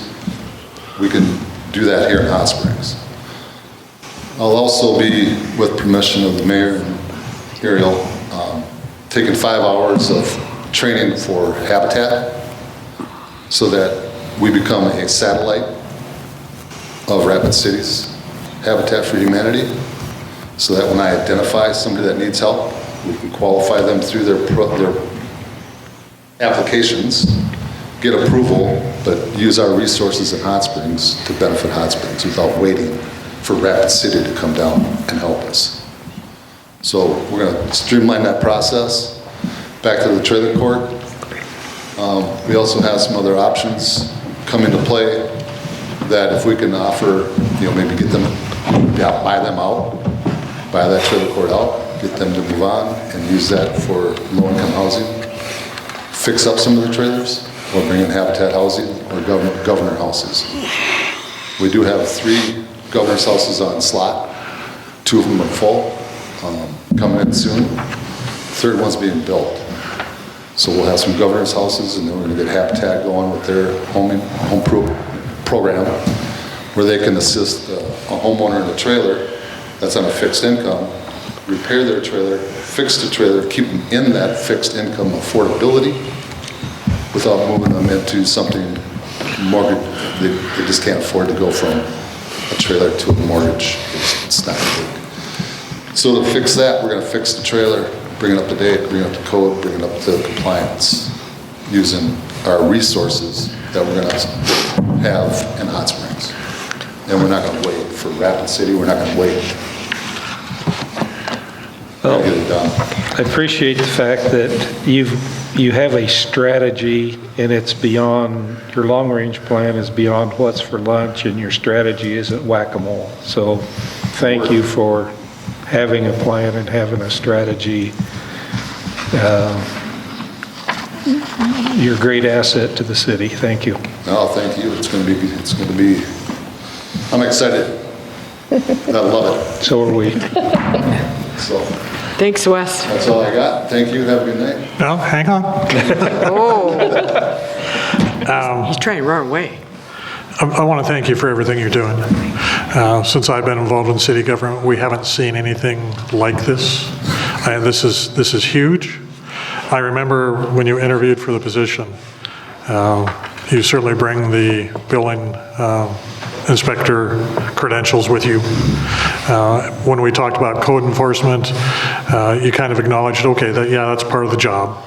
But I don't believe you really understood what we were trying to get across, that it's the dual roles. It's building inspection plus code enforcement. So it's been enjoyable to watch how you've learned about it and how you've grasped it and embraced it and are going forward with it. And I say I've not seen anything like what you've been putting together since you've been here in the year, since I've been involved in city government. So I appreciate that. Thank you. I will protect the taxpayer dollar. I will protect the city of Hot Springs. I'm not going anywhere. So I'm going to help my community and lift it up however I can. Thank you. Thank you. All right, on to personnel. We have two groups of personnel. Can I get a motion to approve the first group, which is personnel actions A through K? I make a motion to approve personnel actions A through K. Second. Discussion? All in favor? Aye. Opposed? The motion passes. And then our second group of personnel actions has to do with returning part-time wage increases that are effective April 1st. So can I get a motion to approve our second group of personnel actions A through H? Make a motion to approve personnel actions A through H. Second. Discussion? All in favor? Aye. Opposed? The motion passes. On to our ordinances. Our first ordinance, item A, we removed from the agenda. So we'll go down to our ordinance, item B. Can I get a motion to approve the second reading of ordinance 1281? Make a motion to approve the second reading of ordinance 1281, revising Title 9, General Regulations, Chapter 94, Streets and Sidewalks, removal, relocation of trenching, contractor requirements. Second. I think Dave beat him. Thanks. Discussion? All in, Misty, would you call the roll, please? Craig Romey, Yes. Linda Varvel, Yes. J.R. Huddleston. Yes. Gary Telkamp, Yes. Yes. Bill Lukens, Yes. Deborah Johnston. Yes. Randy Graham. Yes. Thank you. The motion passes. Can I get a motion on ordinance item C, second reading of ordinance 1282? Make a motion to approve the second reading of ordinance 1282, revising Title 11, Business Regulations, Chapter 110, Licenses, define and relocation trenching, contractor requirements, increased project valuation for Class B contractors, and standardized insurance requirements. Second. Let's take Linda. Or is it Deborah? No, It it was was me. Gary. Was it Gary? I heard I didn't get Gary, it all the but I way was out. closer to him. I was using Deborah's voice, but it was me. Flip a Kind coin. of lower your voice a little. Is it Linda? You want me or Gary? I heard I it think- simultaneously. I think Gary got it all the way out. Thank you. Discussion? Misty, would you call the roll? Deborah Johnston. Yes. Linda Varvel. Yes. Craig Romey. This is on the C? Yes. Yes. Dave Burris. Yes. Randy Graham. Yes. J.R. Huddleston. Yes. Bill Lukens. Yes. Gary Telkamp. Yes. Thank you. The motion passes. Our last ordinance, item D. Can I get a motion for the first reading of ordinance 1286? Make a motion to approve the first reading of ordinance 1286, revising Title 7, Traffic Code, Chapter 70, Traffic Regulations, recreational vehicles and authority. Second. Discussion? Yes. We're turning this over to the street supervisor and the chief of police, Irene, right? Yes. There's not going to be any dates that they have to take it off or put it on. Nope, between November 1st and March 31st is still in there. All we did was clarify that Those two in conjunction can determine whether it's an obstruction or a hazard to snow clearing operations and whether it needs moved or not. Well, if it's ordinance, doesn't it have to be, isn't ordinances in black and white? This ordinance is giving them the authority to make the decision. So, just question. Some of the discussion had, going over this, was based, allowing this leniency based on just the areas around town that aren't as defined and delineated and clear.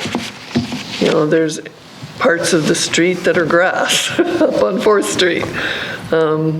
The pavement doesn't go clear as far as what's platted per se, and so some areas look like it's part of someone's lawn still, but it's actually street if you go and look at the plat. So it takes into effect whether there's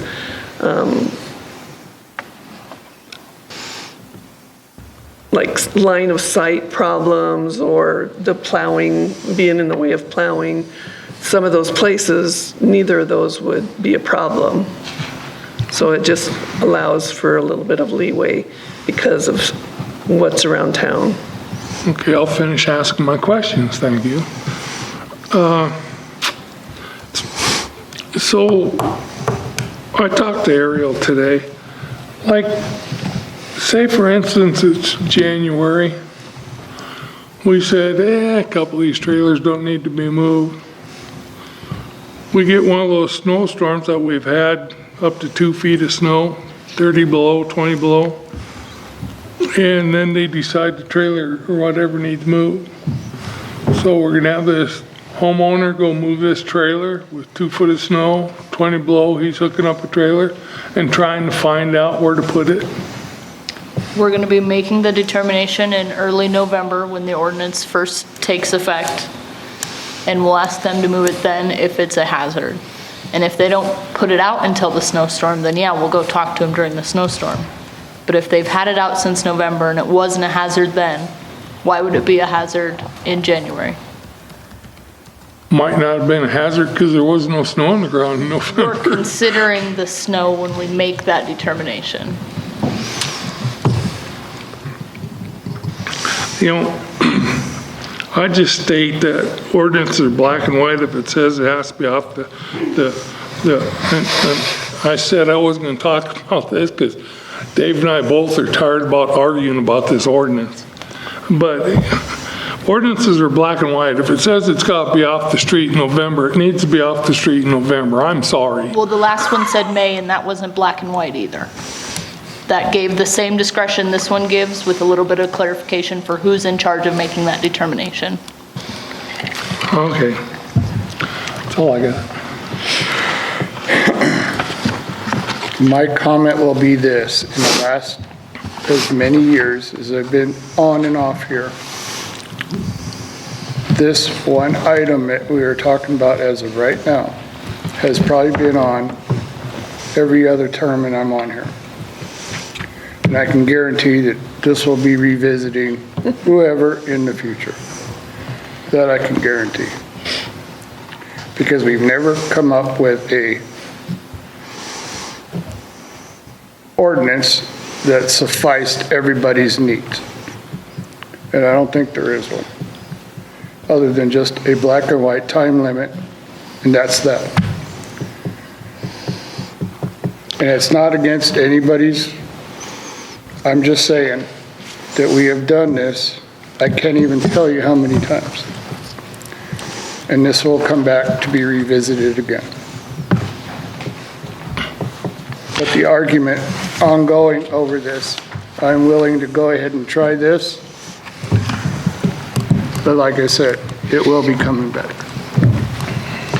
So to Craig's point about the ordinance says, the previous ordinance did say what the point Craig is making. No recreational vehicle or trailer can be parked on any public street, alley, or public property, including right-of-way between November 1st and March 31st. That portion of it is struck, so that doesn't apply anymore. So if you folks approve this ordinance tonight, the first reading of it, it says, when determined by a street superintendent and/or police department to be an obstruction, recreational vehicles shall not be parked or stored on any public street. So the letter of the ordinance would be followed when determined by streets department and police department. It doesn't say that they can't be parked between November 1st and March 31st. So Ariel was wrong with the November stuff. No, that's still there. That's not struck out. Are you? No, what I said was that what's being struck is no recreational vehicle or trailer can be parked on any public street, alley, or public property. That is being struck. Oh, not the dates, though. Not the dates. The dates still apply when determined by the streets department or police department to be an obstruction or a hazard to snow clearing operations.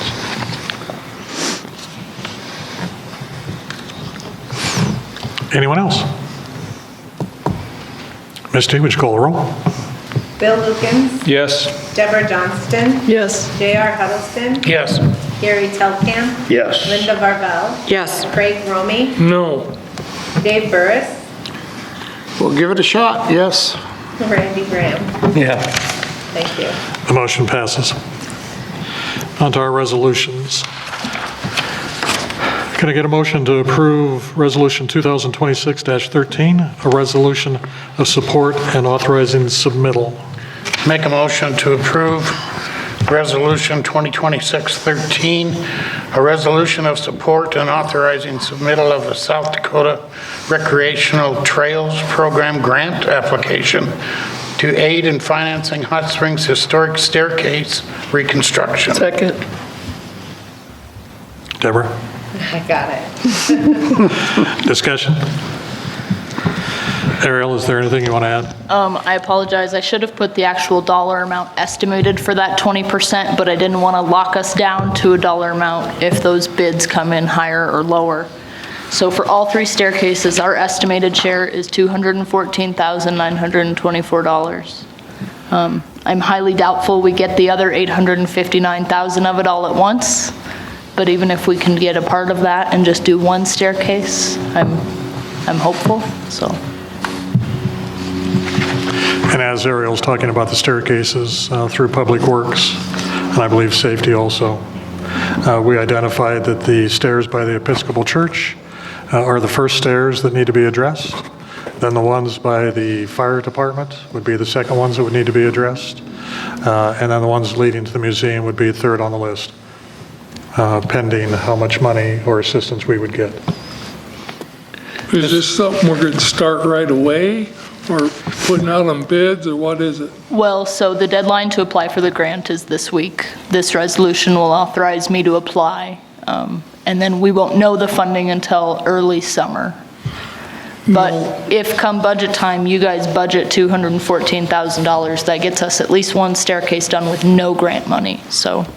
The only thing I'm kind of worried about is with us trying to get a new sewer plant and the money and everything, that we might be kind of tight budgeted. So looking forward, I anticipated this would come from the 212 fund. Obviously not wastewater, but 212 funds should be mostly available. We don't have any giant airport projects planned. Hopefully we can do some more road repairs with the 212 money as well. On the priority list, which would you say is higher? Stairs or road repair? Road repair? Well, we've got 100,000 in this year for road repair. Plus 50 in the street. That ain't gonna do nothing. Well, I know, I'm just saying, Craig, we have it in the budget, 100,000 this year. After spending everything that's in the budget this year out of the 212, taking into account expected revenue and expected expenditures, we would end up at the end of the year with about $3,955,000 in the 212. if, in my spreadsheet, which Misty just loves when I bring up my spreadsheet, if you pull out from that $1.5 million as an unofficial reserve, that still leaves about $2.2 million for projects of opportunity such as this. So there is money in the 212 if we would decide to budget it for 2027, in addition to whatever we may want to do for roads for 2027. I would vote to do more for roads than I would staircases.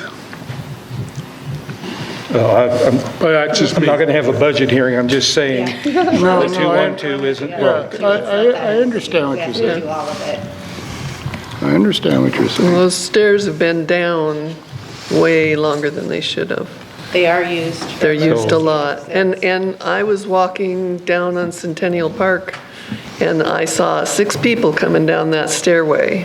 Because they use it. They went, they're still being used, and So I guess the question is, do we want Ariel to apply for this grant? Absolutely. yeah, absolutely. Yes, definitely.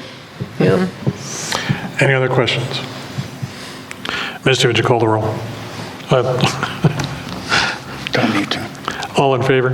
Aye. Opposed? Oh, I thought he was going to make me do a roll call. No roll call. Motion passes.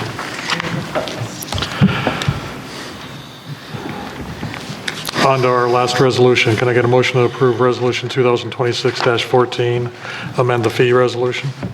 I make a motion to amend the 2026-14 for the fee resolution nuisance cleanup roll-off. Second. Discussion? I can speak to this one also. You guys have a memo from me on the info side of your packet about this. As part of discussing getting rid of the September free dump week and going down to one day, we also identified the need for individual small-scale cleanups. People that, know they can't fill a whole 30-yard dumpster but want to cost share with some neighbors. So we're proposing a roll-off at the street shop behind the locked gates. People will pay at City Hall. Mary and Barb will verify that they're city residents. They'll take their receipt and schedule with Wesley. They'll get to go dump. Wesley can separate off the recycling metal. And then we pay for the dumpster. Well, yes, we, with the money we collected from them, they pay for the dumpster. But you will see the check to the dumpster company being written from the city of Hot Springs based off that revenue from the nuisance I've budget. had this conversation a little bit with Wesley, and I highly recommend we do this. We got to find other ways during the year, other than just free dump week. And our biggest downfall with that is non-residents using free dump week, but we need to find another outlet to help with these situations. There's certain folks that can't physically do what needs to be done. Family members or friends will come to help them. So having this as an opportunity present would be one of the better moves, I think, for us. Anyone else? All in favor? Aye. Opposed? The motion passes. On to new business. Our first new business item A is discussion only, DANR proposed funding package for Phase 1 of the wastewater treatment plant improvement project. I just wanted to give council an update. Most of this information has been out on the social media, but I wanted it to be formal and available for the public also.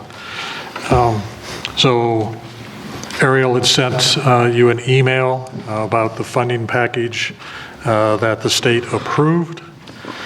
I then sent you an email, I forwarded you an email from Tina McFarlane, Program Administrator for the Environmental Funding Program. The meeting that I attended wasn't interactive in that each representative from each city wasn't able to make a strong case for why the funding was necessary, and then have that back and forth conversation with the board before they made a decision. Tina's office, along with Andy, who the city has dealt with before with AE2S, they actually had recommendations that they made to the board for each of the communities and what the funding packages would be. And then it was up to the board to approve the recommendations from Tina's group.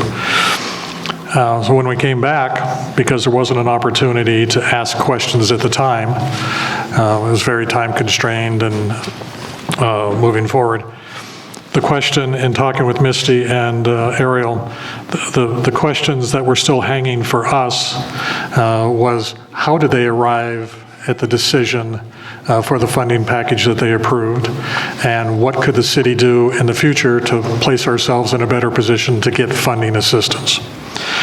So I want to read to you what you've already received, but I want it on the record also, the answer to those two questions. So again, the first question was, what went into the decision for the funding package that we got? And the funding package we got was for the full $9,166,000 at 4% for 30 years. There wasn't any loan forgiveness or grants or those types of things. There were other communities that got a lesser interest rate, so we're just trying to understand why did we get what we got. So the answer to that first question, when we review applications, we look at your existing operation and maintenance costs and your current debt. The City of Hot Springs has been in a very good position where you have been able to keep your operating and maintenance costs low and have little debt, especially compared to other communities that requested funding this round and over the last couple of years. With a number of users in Hot Springs, $29.70 user per month is the amount required to meet 110% debt coverage required by our loans. This would have brought rates to $63.69 per user per month. However, looking at the financials, we believe that the city has some room in the rates to take on the debt, and that rates could be restructured to have $55 per user per month. If you compare it to the other systems that requested sanitary and storm sewer funding this chapter, you will see that the city's overall rates after the recommendation are the lowest. The facilities that received some sort of subsidy had user rates over $72 a month. So our current user rates, though we have tried to keep them low over the years, have really put us in a situation where, in the eyes of the state, we're not generating enough revenue ourselves to be eligible for some of these grant forgiveness or low interest. To the second question, what can we do to put ourselves in a better position for future funding requests? As far as the city making themselves in a better position, there really is nothing that the city can do. The funding recommendations are based on the city's financial position and the ability of the community to handle operation and maintenance and debt expenses while looking at rate impacts. Hot Springs has the ability to take on a fairly substantial amount of debt and keep the rates at or below the rates of other communities. Communities have tried to artificially inflate their rates in hopes of receiving subsidy. DA&R has discouraged this action and views the excess revenues as available for debt if it is not necessary for long-term, views the excess revenues as available for debt service if it is not necessary for long-term costs. Almost sounds like a punishment for being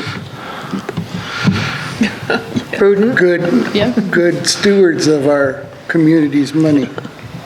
It is a reminder that these repairs and putting them off and keeping our costs low got us here, where we need a substantial investment in the improvements of the facility. I thought the first phase was 14 million. No, 9.166. Yeah, I thought it was 13 and 14 for phase 2. Yeah. No. That was the first version of the project. Yeah. You guys are referring to the original? So the second phase is going to be what's left of. Or there is no second phase, is this it? No, Wouldn't that be nice? This is not it. the second phase that was identified, or is identified in the amendment that AE2S did for us. The total package is 28, they're giving us 9, so So 7, that would be the remaining amount. 18. Yep. Okay.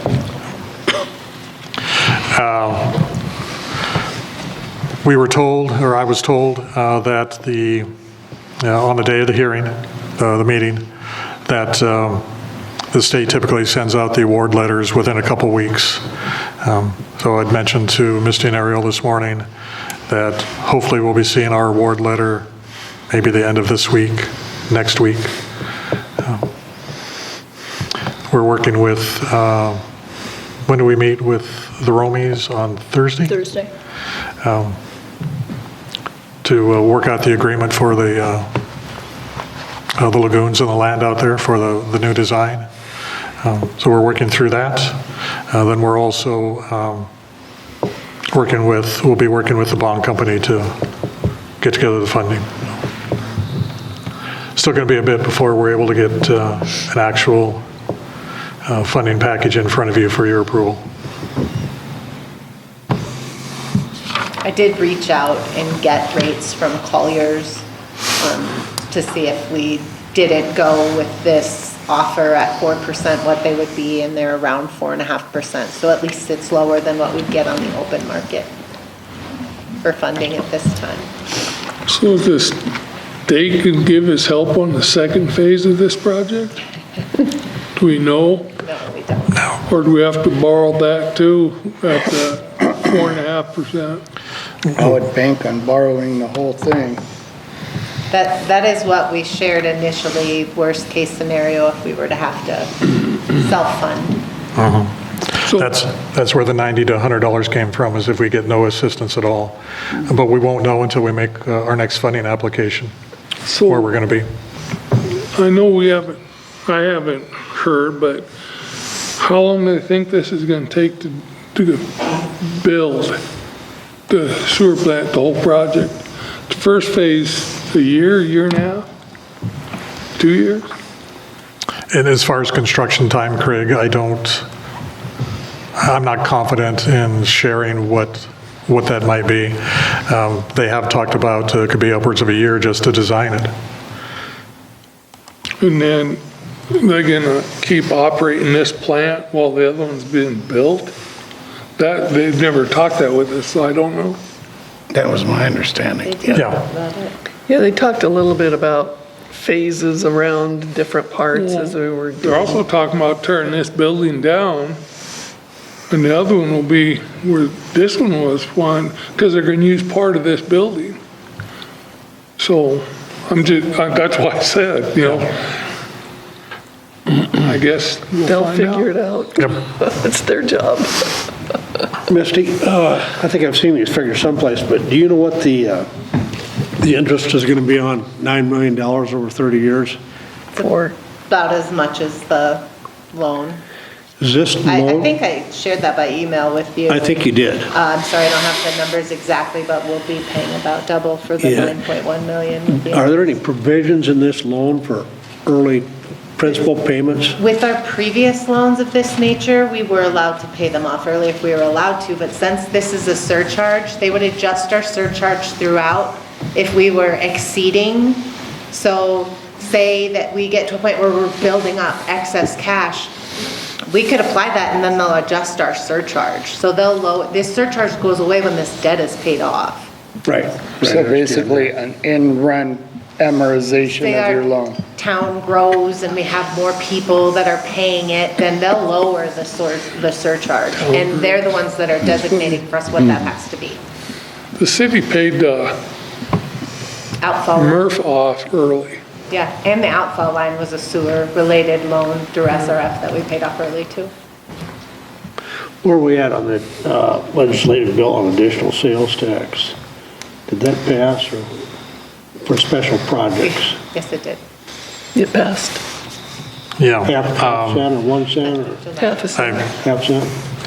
I have that as part of my mayor's update. I'm just trying to, I just hate to pay $9 million in interest if we can somehow or another cut that back. That's why I'm asking, it's just Well, we will discussion be only. finishing paying off the Evans plunge in the next couple of years also, right? 5 years? Okay. 4 if you don't count this one. All right. And we can sell it, put it towards the sewer plant. I'm pretty sure it doesn't work that way, but. Well, we'll have that money to go towards this, though. Okay. Okay. B. Any other questions specific to the discussion only item that, all right. New business item B, can I get a motion to approve proposed updates to the City of Hot Springs procurement policy? I make a motion to approve proposed updates to the City of Hot Springs procurement policy to be effective April 8th, 2026. Change adds special purchasing provisions for used equipment. Second. Discussion? I believe this went through admin finance. Correct. Do they have any recommendation? Recommend it go forward to council for approval. Makes good sense and it's good business. Anyone else? All in favor? Aye. Opposed? The motion passes. New business item C, can I get a motion to authorize the finance officer to sign, accept the Global Payments Heartland merchant applications? I'll make a motion to approve and authorize the finance officer to sign, accept the Global Payments Heartland merchant applications for City Hall and Evans Plunge Mineral Springs. This is a new agreement with our current merchant processor to upgrade card reader equipment and lower processing fees. The price is locked for 3 years. Second. Discussion? Misty, do you have anything you'd like to add? I put it in the motion. It lowers the processing fees. It's with our current provider. It upgrades our equipment. It's all in there. Just the idea of lowering our fee is worth it. Anyone else? All in favor? Aye. Opposed? The motion passes. New business item D, can I get a motion to approve and authorize the finance officer to accept the proposal quote from Golden West? Make a motion to approve and authorize the finance officer to accept the proposal quote from Golden West for a new 3-year service contract that will update the phone systems, equipment, and reduce the number of phone lines needed at Evans Plunge Mineral Springs. Second. Discussion? I would add this also makes good sense, but we're looking to switch to a hosted phone system citywide. We'll be talking about that a little bit more in the future to determine what that looks like, but we have an opportunity to save some significant money in our telephone lines by going to a hosted system and then opening up the ability to transfer calls within all departments of the city instead of just where we have the phone systems at. So this is for Evans Plunge, who currently has the hosted phone system, but we are actually looking at doing this citywide, so more to come on that. Anyone else? All in favor? Aye. Opposed? The motion passes. New business item E, going to get a motion to approve and authorize the mayor to sign the youth garden agreement. I'll make a motion to approve and authorize the mayor to sign the youth garden agreement. Second. Discussion? And you probably thought we'd never get here. So Carrie and the group are here to answer any questions you may have. Is there anything you'd like to share with council before they vote? Council, do you have any questions for them? Are we doing vegetables? Are we doing a colorful garden? Are we doing... They're looking for volunteers, and then you can do all the things you want. Did you get this packet? There's a reason why I'm For retired. kids, so you're looking for volunteers, right? There you go. Vegetables and fruit with berry shrubs and strawberries and things like that, as well as some fruit trees. And then some You should really be up at the mic. You could always pick my brain on a private matter, but I highly encourage this. Where's this located at, Butler Park? Better get to the mic.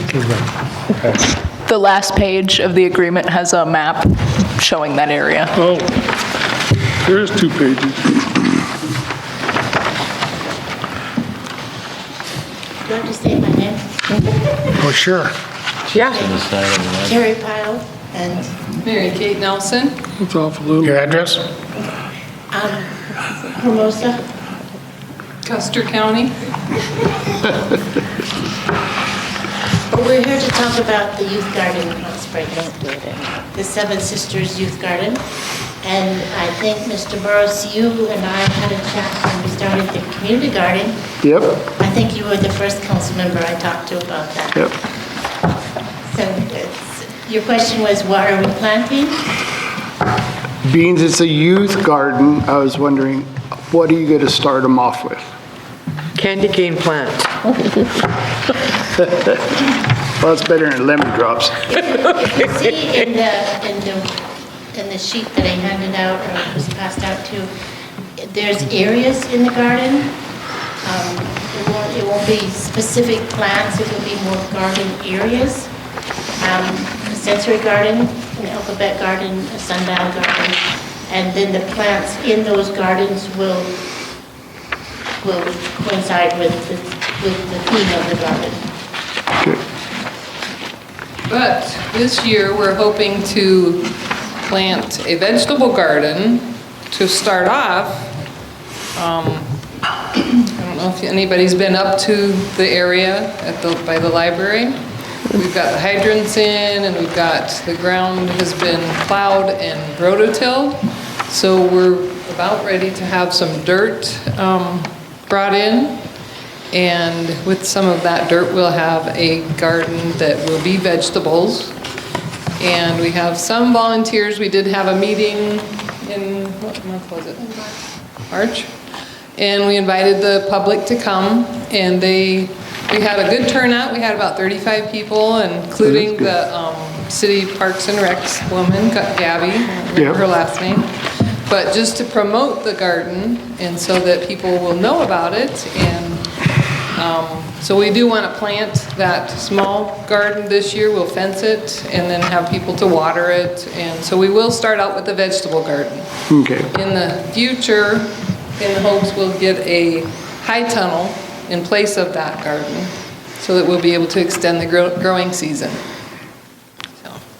Yeah, that high tunnel is with NRCS, and their stipulation and requirement is that the plants have to be growing there first before they will approve the grant. So we're going to get those plants in this year so we can get the grant next year. Smart lady. How tall a fence you putting up there? We're just going to put a temporary fence that's deer-proof. It will be that deer fencing, but the garden will just be like 20 feet by 15 feet because that will be the size of the hoop house. And we do have plans next year probably to have a more permanent fence around the whole garden, but that's going to take some time and raising some money and funding, yeah, so, and volunteers. But our biggest challenge, I think right now, is getting the youth involved. So if everybody would spread the word that we have a youth garden, and right now our best way to find out more about it is at the Hot Springs Community Gardens Facebook page. And so we'll be updating and times that we're going to have activities for the kids to come and do the building, and we're going to have a rock pick and painting rocks. Hopefully that'll be our first event so that they can pick, yeah, with the kids. And we have approached the Boys and Girls Club and some of the, well, all the schools that we know of. We're working on approaching the homeschool groups, which we haven't really done that yet and gotten much response from them. 4-H group. Yeah, 4-H. And FFA. Do you have a donation set up? On the website, that's a work in progress right now, but it should be up and running by the end of next week probably. We have a new website. The old one was hotspringscommunitygarden.com. This one is it's hotspringsgardens.com. And the other one, as soon as this one gets fully functional, the other ones go down. Okay. And as for a track record with the community garden, this is now year number 5, and they are self-sustaining now. Yeah, we have 42 garden beds there and only 13 left to rent this year for 2026. All the rest of them, yeah, which covers our expenses. So they have a proven track record. I love the They say we idea. have to get the youth involved. That's the challenge. I think if you can get just a few started, the talk amongst the kids will get yourself going. But I'll talk to any young folks that are interested in anything to encourage farming and gardening. I am all for. So let me know when you get your website up. Okay, it's up. Your donation portion. Oh, okay. Certainly. Anyone else? Sorry? Any more questions? We are considering, for the permanent fencing, we are considering Mr. Lucan's suggestion of fortress fencing, with the base of it being the rock that matches the library. That will be the fencing, the permanent fencing. For the front row probably. I don't know. Depends on the cost. Yeah. Cost efficiency, first rule of thumb of farming. Yeah. Very well, thank you, ladies, I Thank you. appreciate it. Thanks so much. Thank you. Good luck. All in favor? Aye. Opposed? The motion passes. New business item F. Can I get a motion to set a public hearing on April 20th, 2026 at 5:40 PM? I make a motion to set aside for a public hearing on April 20th, 26 at 5:40 PM on the special sale alcoholic beverage license application from the Mammoth site for Survive the Ice Age annual fundraiser event to be held on April 24th, 2026 from 6 to 10 PM at the Mammoth site, 1800 Highway 18. Second. Bill? Got it. Discussion? All in favor? Aye. Opposed? The motion passes. New business item G. Can I get a motion to accept undesignated donation of $10,000 from the Carnegie Corporation?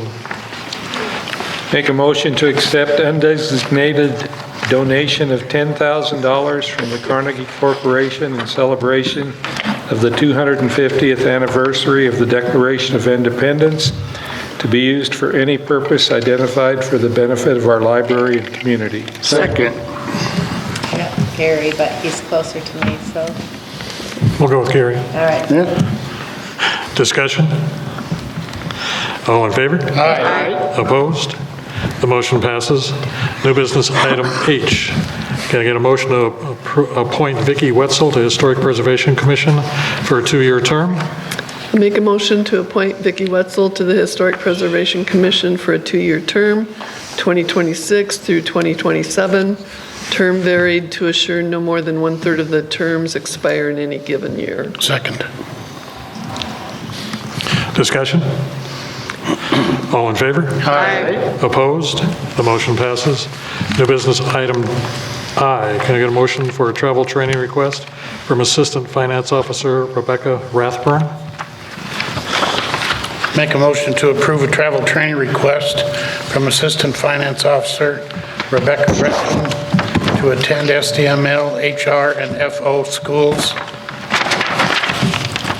Get the rest of it. From 6/9 through 6/12 in Oconee, South Dakota. Second. Discussion?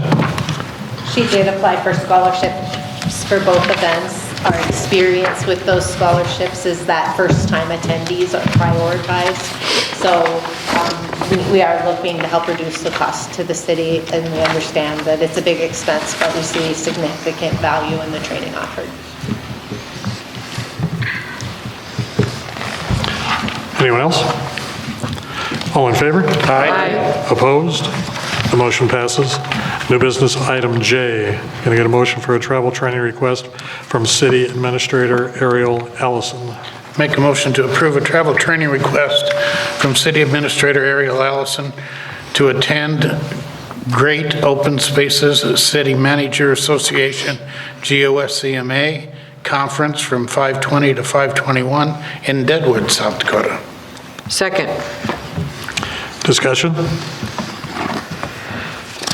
All in favor? I am skipping the 9-hole golf the night before. I was so wondering if I'm you were a saving you guys golfer. a hotel stay. Always bet on red. This is,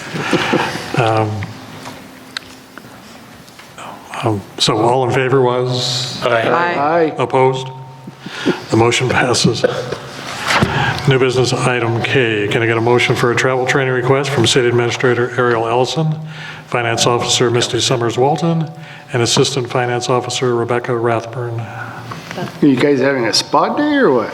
We already did this one, sorry to put it on after the fact. so do you still want us to vote on it? Will you? I'd like you I to. make a motion to approve the already taken training of travel training request for City Administrator Ariel Allison, Finance Officer Misty Summer Walton, and Assistant Finance Officer Rebecca Rathbun to attend the SDML District 9 meeting on 3/31 in Wall, South Dakota. Second. Discussion? Why didn't we not do this last council meeting? I'm sorry we didn't get it on in time for the meeting. We've attended these before. We just thought it was appropriate to make sure that you knew that we went. I'm just curious because we had it. Okay. All in favor? Aye. Opposed? The motion passes. Last new business item L. Can I get a motion for a travel training request from wastewater operators Andrew Hausch and Richard Miller? I make a motion to approve the travel training request from wastewater operators Andrew Hausch and Richard Miller to attend the Class B CDL training course at Western Dakota in Rapid City, South Dakota. Dates will be determined once training is approved. Second. Discussion? All in favor? Aye. Opposed? The motion passes. On the committee reports, Administrative and Finance, JR. Gary? I'm going to tell you about when our next meeting is, but I did want to, since it's admin finance time, I did want to let you know that Macaulay Vision Fund, we had our president, if you will, Dustin Kleinsaucer. He resigned as president, but would stay on as a member. He's just got too many irons in the fire. And also Kim Moyer has resigned from the committee itself. I just talked to the mayor just a little bit ago, and the mayor will appoint members to this Macaulay Vision Fund with council approval. So just to let you know that you're gonna see that coming up. We need to have a meeting, but we haven't found the time for everybody who can make it at the same time frame. So. Are you looking for interested individuals to contact the mayor, or does he have people in mind? No, just in some emails that I've seen, there are some people that are interested or they would like to see on the Macaulay Vision Fund. So they should bring their names forward to the mayor and talk to the mayor. And then he in turn would have it put on our agenda so council can later on approve that. But just to let you know, that's what's happening with that right now. We're still don't have a president for that or a chair, if you will. I'm still the city's. Serving? I'm sorry? Is Jane serving? Jane's still serving, yeah. But I am the city's oversight of the committee itself. But I am not a voting member of that committee. I'm just making sure that they abide by what funding is to be used for. So, and now, our next admin finance meeting will be the 13th at 1 o'clock here at the Mueller Civic Center.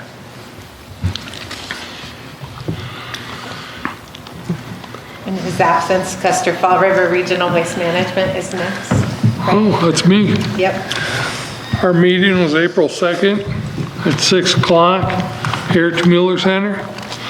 President was Mike Lund, Les Colt, Peg Ryan, Raymond Hussey, Rita Reagan, Dean Weekly, Craig Romey, Vince Lowe, and Starla Russell. Treasurer's report, we have $1,367,029.75 in our treasury. Solids for them since last report was 1,118.18 ton. Rubble is 147.38 ton.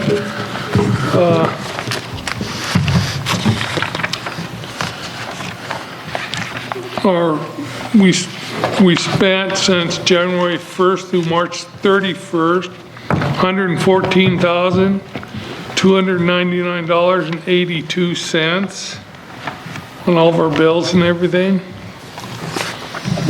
And our next meeting is May 14th, 2026, 6 o'clock at Mueller Center. And like all the other committee meetings, you guys can come sit in on this one. You don't have to be shy. Nobody shows up. Because they think you can handle it, Craig. Yeah. Sounds like Go with that. It's all the trash talk that kids do. Literally. All right, thank you. Historic Preservation, Deborah? Historic Preservation met Wednesday, April 1st, 5 p.m. here at Mueller Center. Present were Carl Hall, Luke Broyles, Joe Nickashay, Sherry Largent, Vicki Wetzel, Wesley Foss, Ariel Ellison, myself, and Gary Telkamp. Public comment from Gary spoke that our fundraiser, it was a good fundraiser with a lot of items, which it was. Under old business, the fundraiser recap, Carl said it was not as good of a turnout as he had hoped. He filled 52 tables plus 4 rows of other stuff that didn't need tables. So the room was packed with so much. We raised $2,300 for the Save Our Sandstone and after the cost of renting the facility. And we'll be planning for more fundraisers in the future. Number 2, City Hall project. The commission took a tour of the back of City Hall to view the drainage work and around the building to look at the tuck pointing. Discuss next steps for City Hall are to again try to budget $25,000 for matching and try to do retaining wall along the cliff side. Wesley will also be making the back bathroom ADA compliant as part of the 2026 budget. New business, we appointed Vicki Wetzel and Sherry Largent to Historic Preservation Commission for 2-year terms, 2026 to 2027. Term varied to assure no more than 1/3 of the terms expire in any given year. That puts us at 5 members now, which is our minimum required. Number 2, 321 North River Street, which is the Fargo building. Carl is facing challenges with his windows and the sloughing earth in the back. He has one window on the north wall that blew out and broke in the last bad winds. Plan is to turn that into an exterior wall and hang a sign from it. Also discussed future plans for the front windows. Number 3, May 29 is a statewide certified local government meeting, 2026 Pier, South Dakota. Extended the invitation to all HPC and discussed carpooling. And number 4, on April 20th, there's going to be a visit from the State Historic Preservation Office, extended invite to visit with the state HPO staff and discussed giving them a tour of town. The next meeting will be May 6th, 5 p.m. at City Hall, adjourned at 6 p.m. Any questions for Deborah? Do those things I donate sell good? Pardon me? Those 2 things I donated sell very good? A lot went out, and I don't remember being the one that sold those in Carl particular. bought one of them. Oh, he did? I think. Okay. When he saw it, like first dibs before the yard sale started, so. Hey, Misty, I forgot something, a new business of mine. Do you want me to report it? Please. We had a fence over there blow down, so we had to get estimates on a new fence. We have 2 bids. One's $58,427.25. The other one's $49,998.96. Wow. Fencing is not cheap. We haven't picked one yet, so I can't answer which one we took. Thank you. Thank you, Deborah. Parks, Recreation, Beautification, Linda, Randy? We did not have an April 1st meeting due to no items for the agenda. Our next meeting will be May 6, 2026 at 1 p.m. And I would like to remind everybody that if they have topics for our committee, to please submit them prior to noon on May 1st, 2026, the Friday before the meeting. Thank you. Thank you. Planning and Zoning, Deborah? Planning and Zoning met Wednesday, March 18th at 6 p.m. City Hall. Present was Don Olstad, Wayne Hageman, Ty Hill, Jason Heidebrink, Christine Heidebrink, myself, Wesley Foss, Ariel Ellison, Sean Heil, Bonnie Wagner, and Mark Wagner. Public comment, Bonnie Wagner, owner of 407 North River Street, which is the Harlow Building, the Blue Heron Gallery, addressed the commission to find out what she could do about a property line dispute with 423 North River Street, which is the China Walk Building. The commission reviewed the deed and survey provided by Wagner to determine that the alley has been vacated according to the legal description, and the GIS map does not show her half as vacated. The commission recommends that Wagner get a survey for her building to settle the dispute. Seeing as this alley has been vacated, this is out of the P&Z or building officials' hands. Under old business, 301 South 5th variance, Wesley and the owner determined that the planned garage would not work on this property, and as a result, no variance was applied for and no public hearing was held. And I believe that property was then put up for sale. Every man needs his garage. New business, number 1, review chapter 152, erosion and sediment control, 94 streets and sidewalks, Smith 71 alternative access.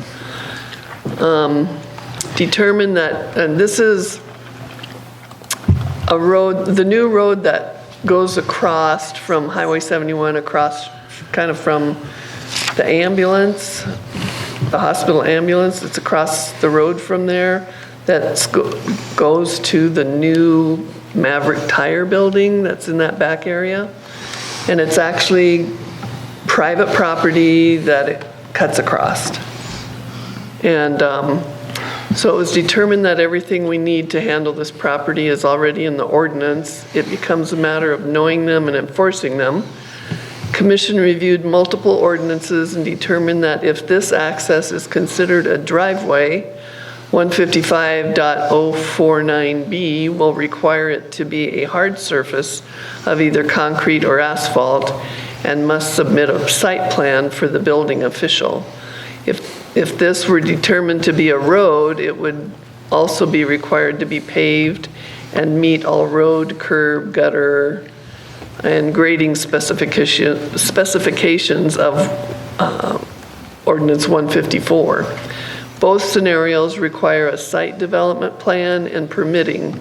The commission acknowledges this has not always been enforced in the past, but needs to be going forward.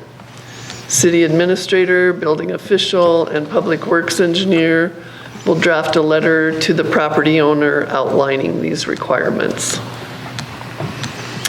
Number 2, Llewellyn Tract 1 and Llewellyn Tract 2 located in Block 29, 2nd Minnetonka addition to Hot Springs, Fall River County, South Dakota.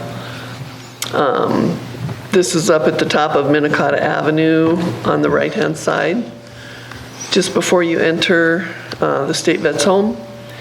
Determined that the water main and easement on vacated 23rd need to be shown in a plat before the plat will be considered again. The commission needs to see an exhibit with the structures to ensure this lot line revision does not violate any setback requirements on the existing structures. Don will reach out to Anderson Engineers to find out why the east half of vacated 23rd did not get platted to the owners of the lots north of Llewellyn. This plat, if approved, landlocks the Miller property to the north of Llewellyn. The commission does not recommend approval at this time.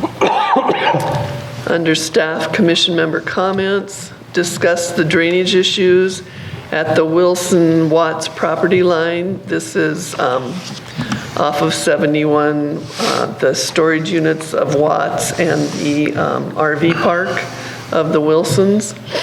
Drainage work was completed with no permit pulled, and as a result, the drainage ditch has been built on top of the city water main.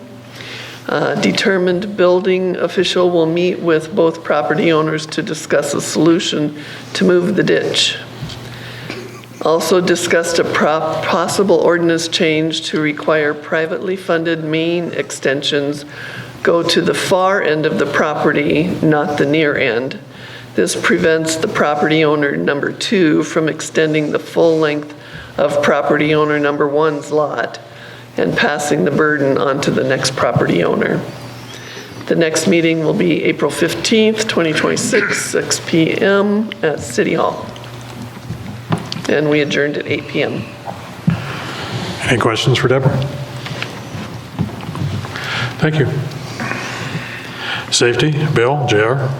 Safety Committee met Thursday, April 2nd, 1 p.m. here at the Mueller Center.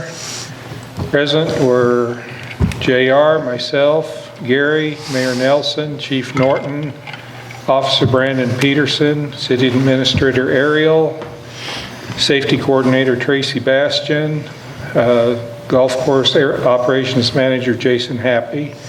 Members of the public were Gerald Colligan and Dean Cape. We adopted the agenda as published. Comments from the public.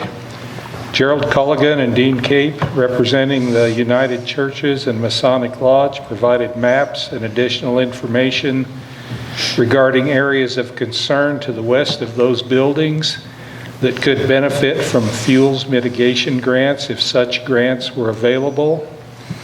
Gerald's brought that information about fuels mitigation grants to us a couple times.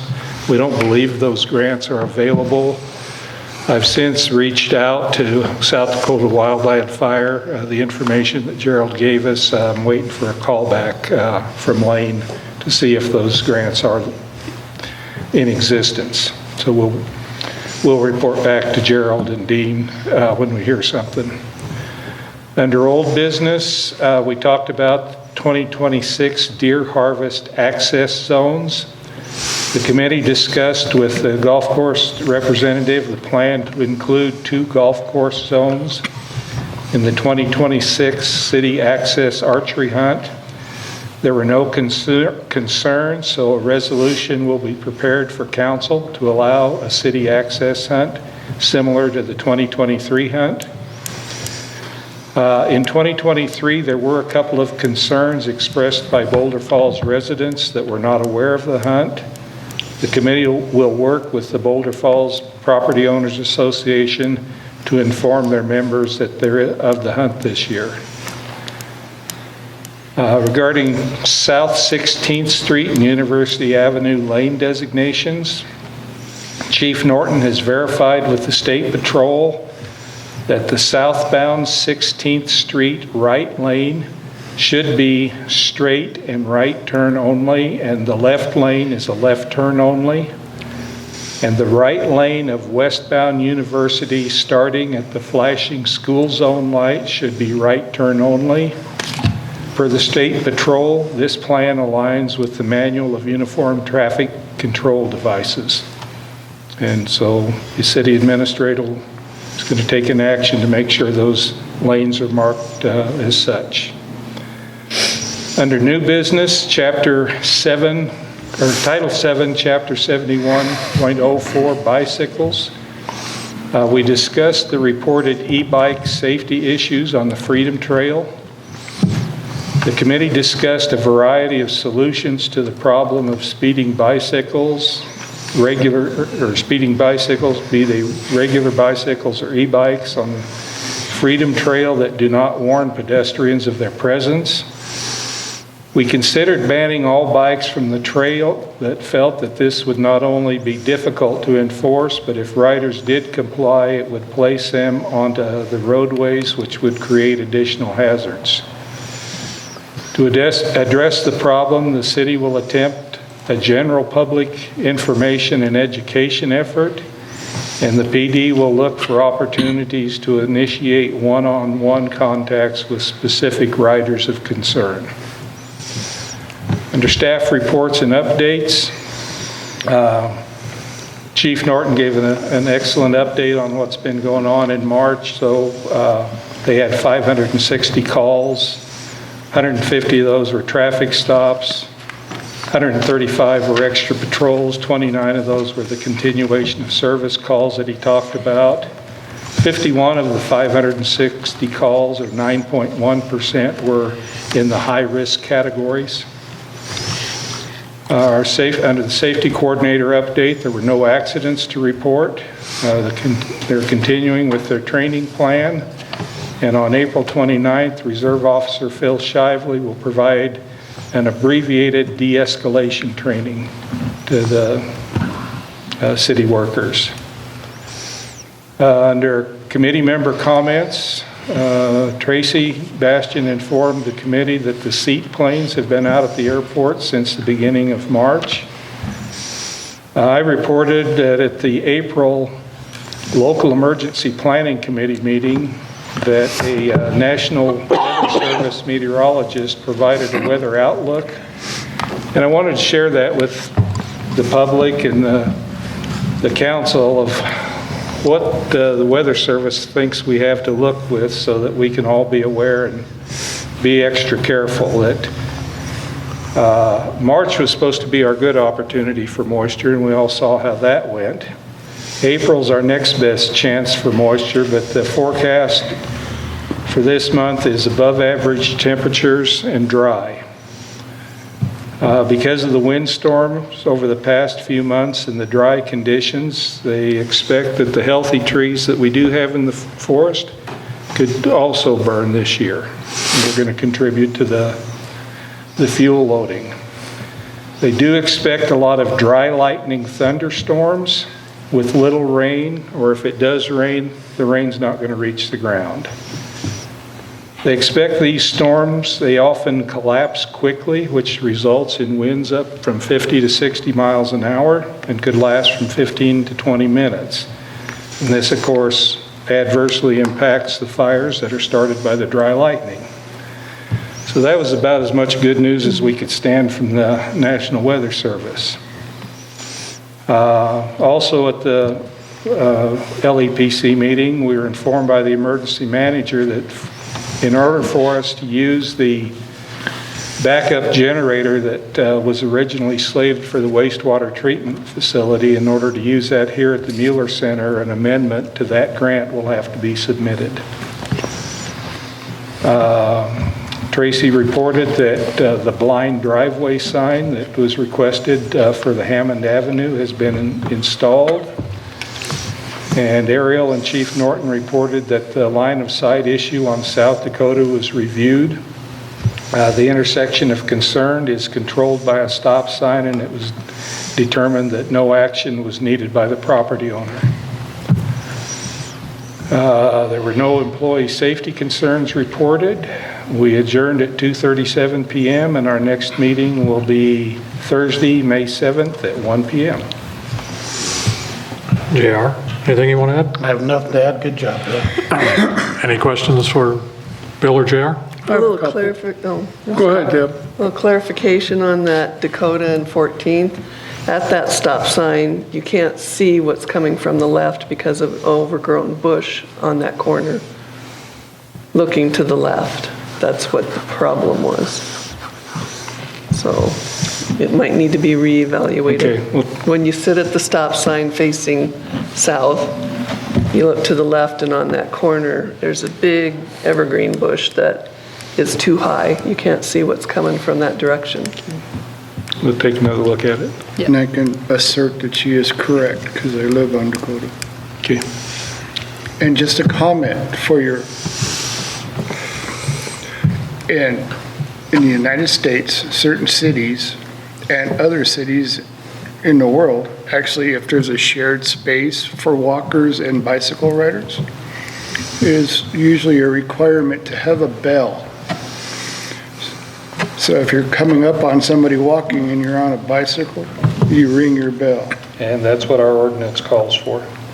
And the funny thing is you can buy a $4,000 e-bike and it comes with everything you possibly need but a bell.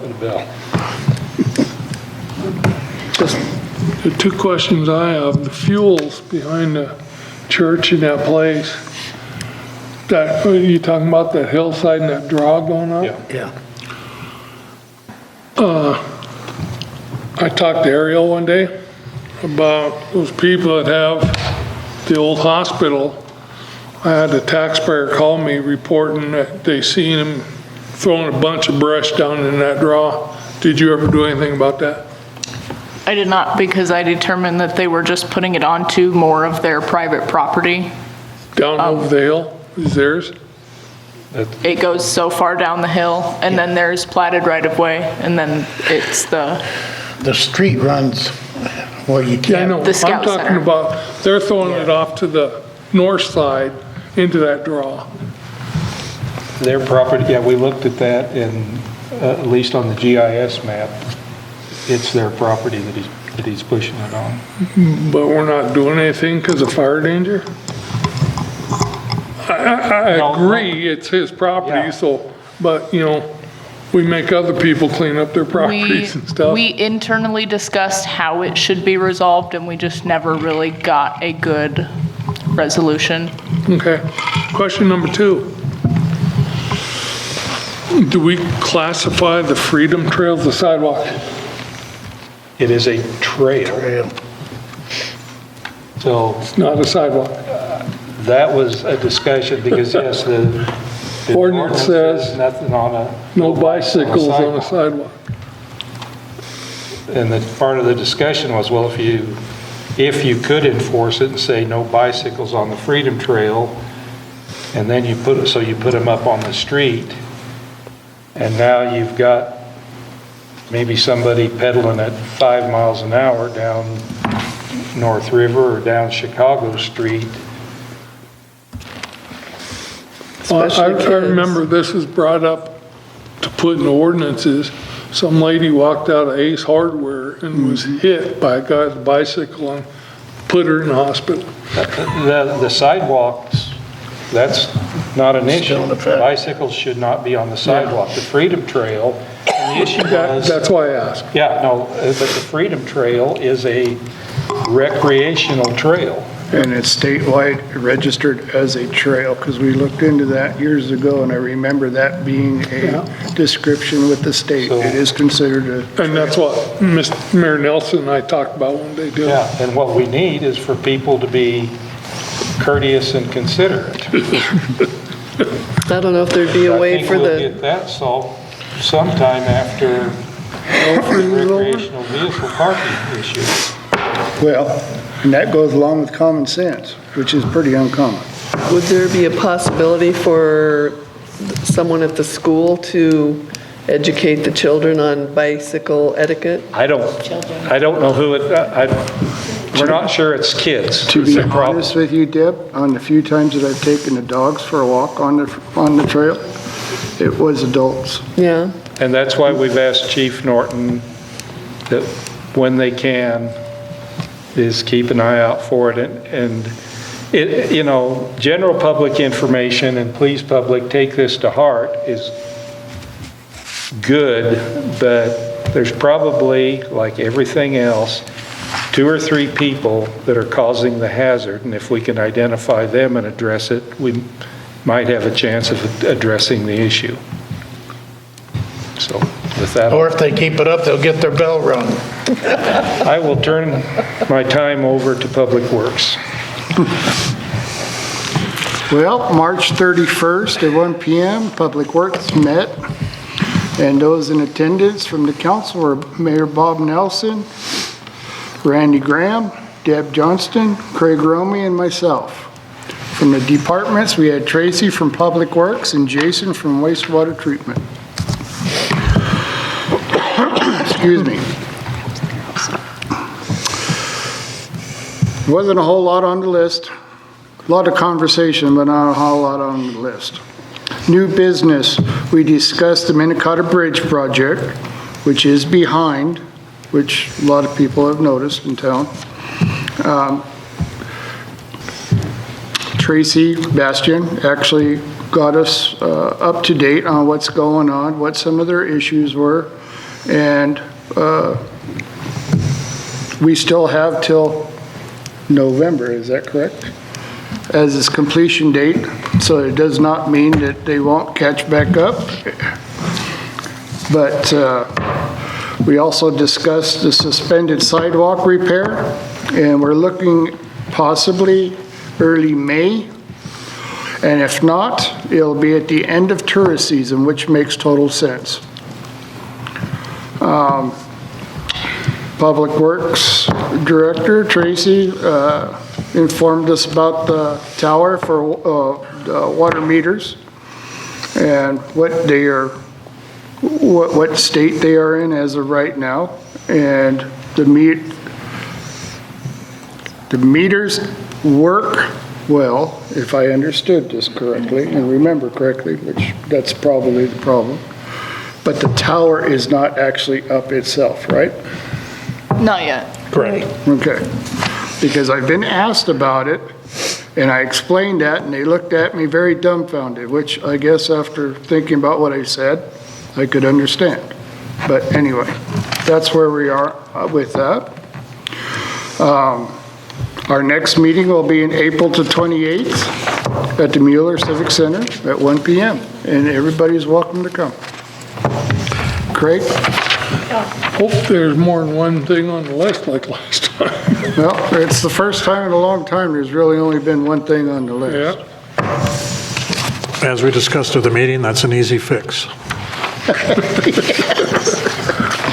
There's a lot more that should be on the list that people didn't want a long list for, so we can take care of that for you. To the suspended sidewalk, Ariel and I are meeting with the contractor Thursday morning at 8 o'clock to go over traffic control. The city will be doing traffic control for the project, and he wants to have an understanding of how that might work.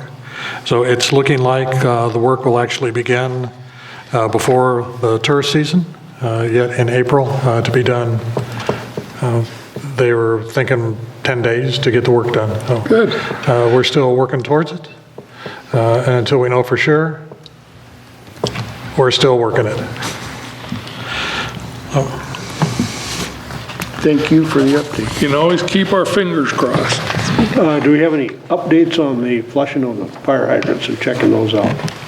As they're cleaning the streets, they are going through each and every one, not necessarily in line like we've discussed in the past, but they're picking them up as they go. So they're jumping around, but yet they're keeping track of where they've been and monitoring how they're working and so on and forth. So 70% done, 50% done, any idea? they did not give me a percentage on the done. Okay. I figure that once we get into spring and really some really good weather, because really that's what it's going to take for them to move along. But we've always discussed the fact that once we get into the season, that there should be no reason why, and Tracy agreed that we can't get 20 per month. Thank you, David. Anyone else? Ariel, anything for the council? I'm going to try to keep this really brief and skip over anything that's already been talked about. I have another one of our favorite topics to bring up tonight. Wholesale airport fuel is currently at $5.78 per gallon as of today, and it's gone up $1.48 a gallon since our last purchase. In accordance with Resolution 2024-23, Tracy, Mayor Bob, Misty, and I reviewed regional pricing within the 100-mile radius, along with future purchase considerations and profit requirements. Based on that analysis, we're adjusting the fuel price to $6.99 per gallon effective tomorrow, April 9th. We'll continue to actively monitor both wholesale costs and local market conditions and adjust as needed. There's been a minor change in the PUD number 3 Cascade Hills subdivision with a road pattern change and a reduction from 51 to 46 units. That will restart the PUD process with P&Z and will require hearings at both P&Z and council. Those will occur again on May 4th with a 4:30 special P&Z meeting and a 5:30 council meeting. And that's all I have. Any questions for Ariel? Thank you. Misty, Finance Officer report. I too will keep my report brief. You all have the memo with the attached financials.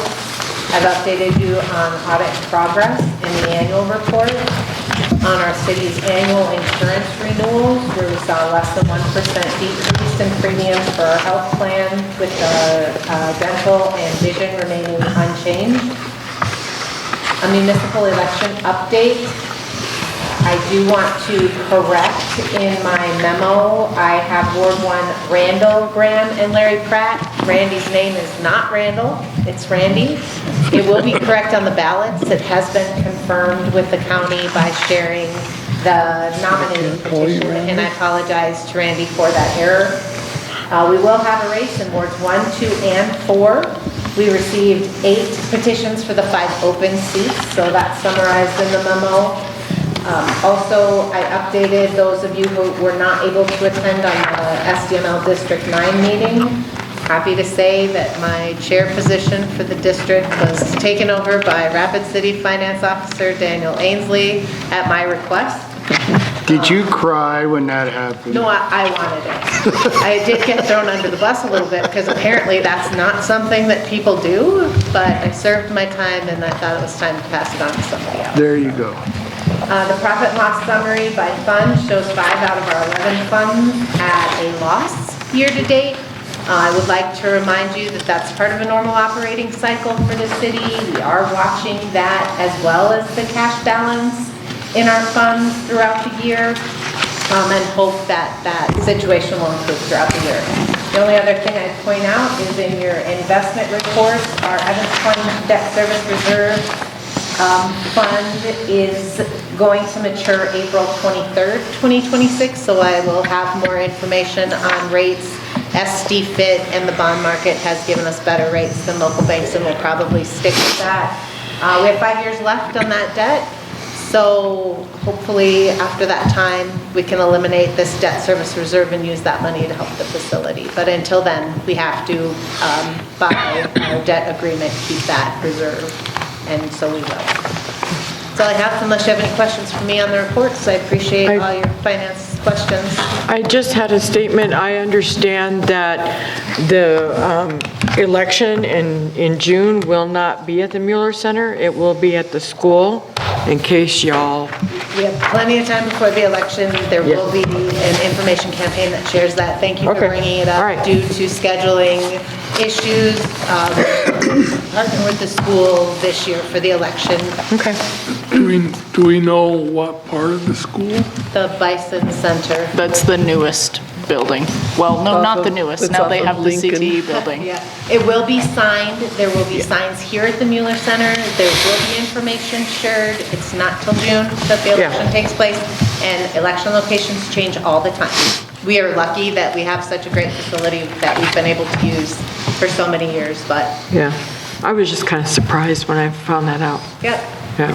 So does that mean that'll be a permanent thing, or No. just No. depending on what's going on? Just because of a scheduling issue this year, that is the plan this year. And there are other polling locations too, but that's for the city race. Yeah. One question, Misty. Yep. Based on where the plunge is sitting right now and projected revenue and expenses, do you think we're going to need to supplement our subsidy? We have a subsidy already in our budget for 2026. So Right, and- until we get closer and see, they did raise rates this year for the first time in 10 years. We talked about that at length. Right. As a council. This is a perfect example of why that had to happen. Because the Evans Plunge Fund is in a deficit right now. We do have a subsidy budgeted if necessary because we cannot end the year in a deficit as far as the cash balance goes. So we'll continue to watch it, that the increased rates don't decrease our visitor volume, and that we'll see an increase over the tourist season. Thank you. Yeah, great question, thank you. I'd like to see y'all go down to our park by the plunge and eat at that food truck. Great food. Oh, so good. Very. The spicy dog is fantastic. So I apologize, council, that I'm going to extend your evening a little bit. But I've had 3 items I've wanted to talk with you about, and one of them is timely. Ariel already talked about the increase to aviation gas out at the airport. With the wastewater treatment plant increase, I've been taking a much harder stance in what is the right price that the city should be setting for services that we provide. We're talking about folks who aren't going to be able to afford the rates that will be necessary to put a wastewater treatment plant in. So we need to look very closely at other fees that we charge. The airport fuel price has been a discussion for quite a few years of what's the right price. Ariel had mentioned that the price went up $1.44 per gallon from the last time you approved a purchase at your last council meeting. It was $4.34 a gallon at that time. Council has determined that we want our markup range to be anywhere from $1 to $1.50 a gallon. We were at $1.47 a gallon. If you're a private business owner and you want to take a risk with how you're going to price a product, that's okay. But when you're talking about asking your taxpayers to fund that risk, I'm not sure that is okay. We need to make sure that maybe it's not user-friendly, as user-friendly as it could be, but we still have to look out for making sure that we can buy that next tank of fuel. So going up to the $6.99 that Ariel agreed with, that's actually a 99-cent markup, rather from the $1 to $1.50. Our last markup was $1.47. So the users are probably going to be happy that we're below our $1 markup, but is that really the right thing to do for the taxpayers and making sure we have enough money to fill up our next tank?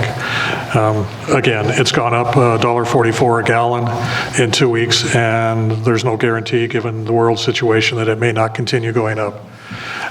So we're going to be watching that very closely, and we're going to be making decisions that we feel are in the best interest of making sure that you have enough money to buy the next tank of fuel. The other rate that I wanted to talk about is at the golf course.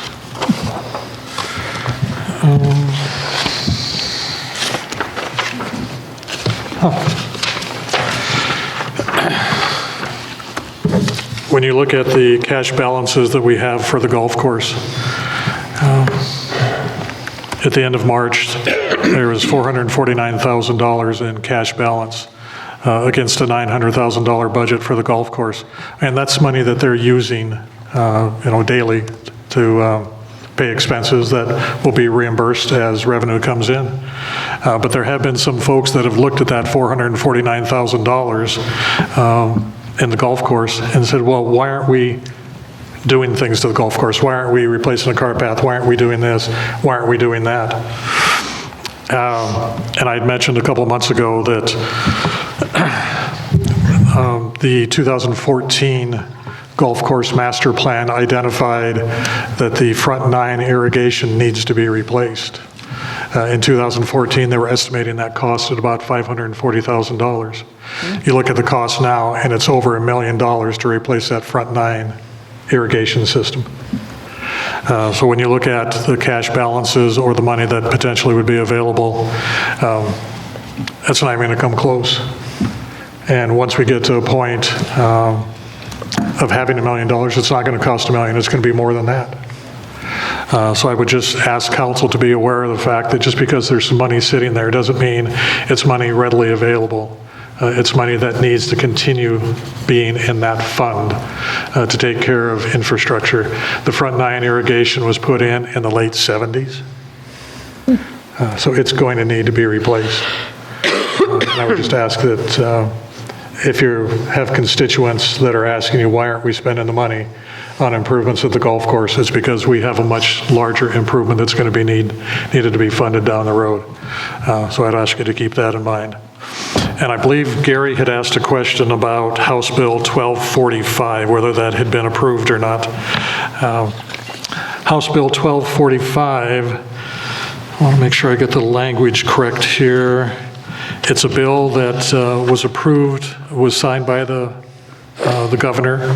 Misty's been aware of it in different forms and that it hadn't even made it out of committee or been approved. But it's a bill that allows municipalities to form a board of 5 members. 1 member would be appointed by the governing body. The other 4 residents will be of the municipality to identify projects that are important to the community that don't fit in our current budget. And if approved by council, those projects would still need to go in front of the voters. And it would require 60% vote of the voters to impose a tax upon themselves for a project they want, not a project that council is advocating for, but something they want that has been approved by that 5-member board to raise the money for that project. And it can be up to a penny, an additional penny. And it's only for the duration of the project. Once the project has raised enough money and completed, that additional tax goes away. And if the residents want another special project, has to be approved by the board, that's approved by the council, that's then put in front of the voters to say, you've asked for this, are you willing to impose a tax upon yourself?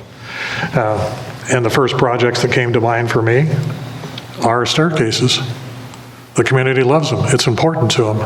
Hopefully we can get grant funding or some other things, but it is another funding mechanism that, again, is imposed by the taxpayers on themselves. It's not a tax that the council would incur or impose upon them. And I just think it's a great opportunity because the 1 member of the governing body would need to be appointed.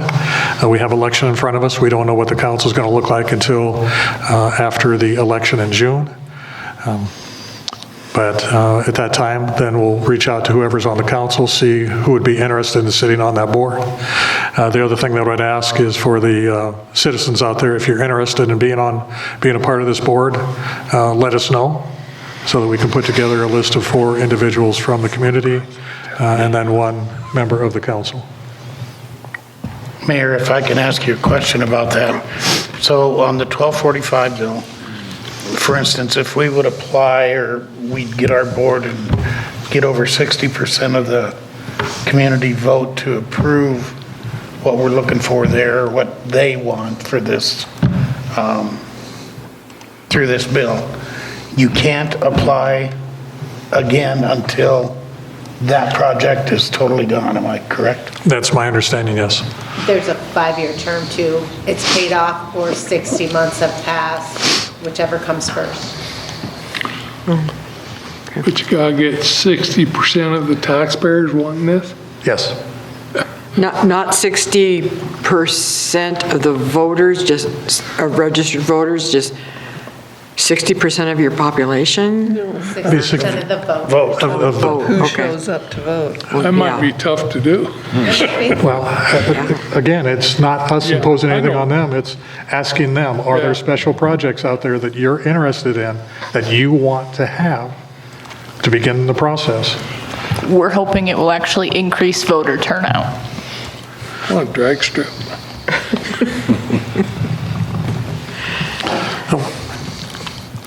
That's all I have for you, unless you have any questions for me. Going to get a motion to adjourn. I make a motion to adjourn. Second. Linda. Discussion? All in favor? Aye. Opposed? The motion passes. Have a good evening, everyone. And you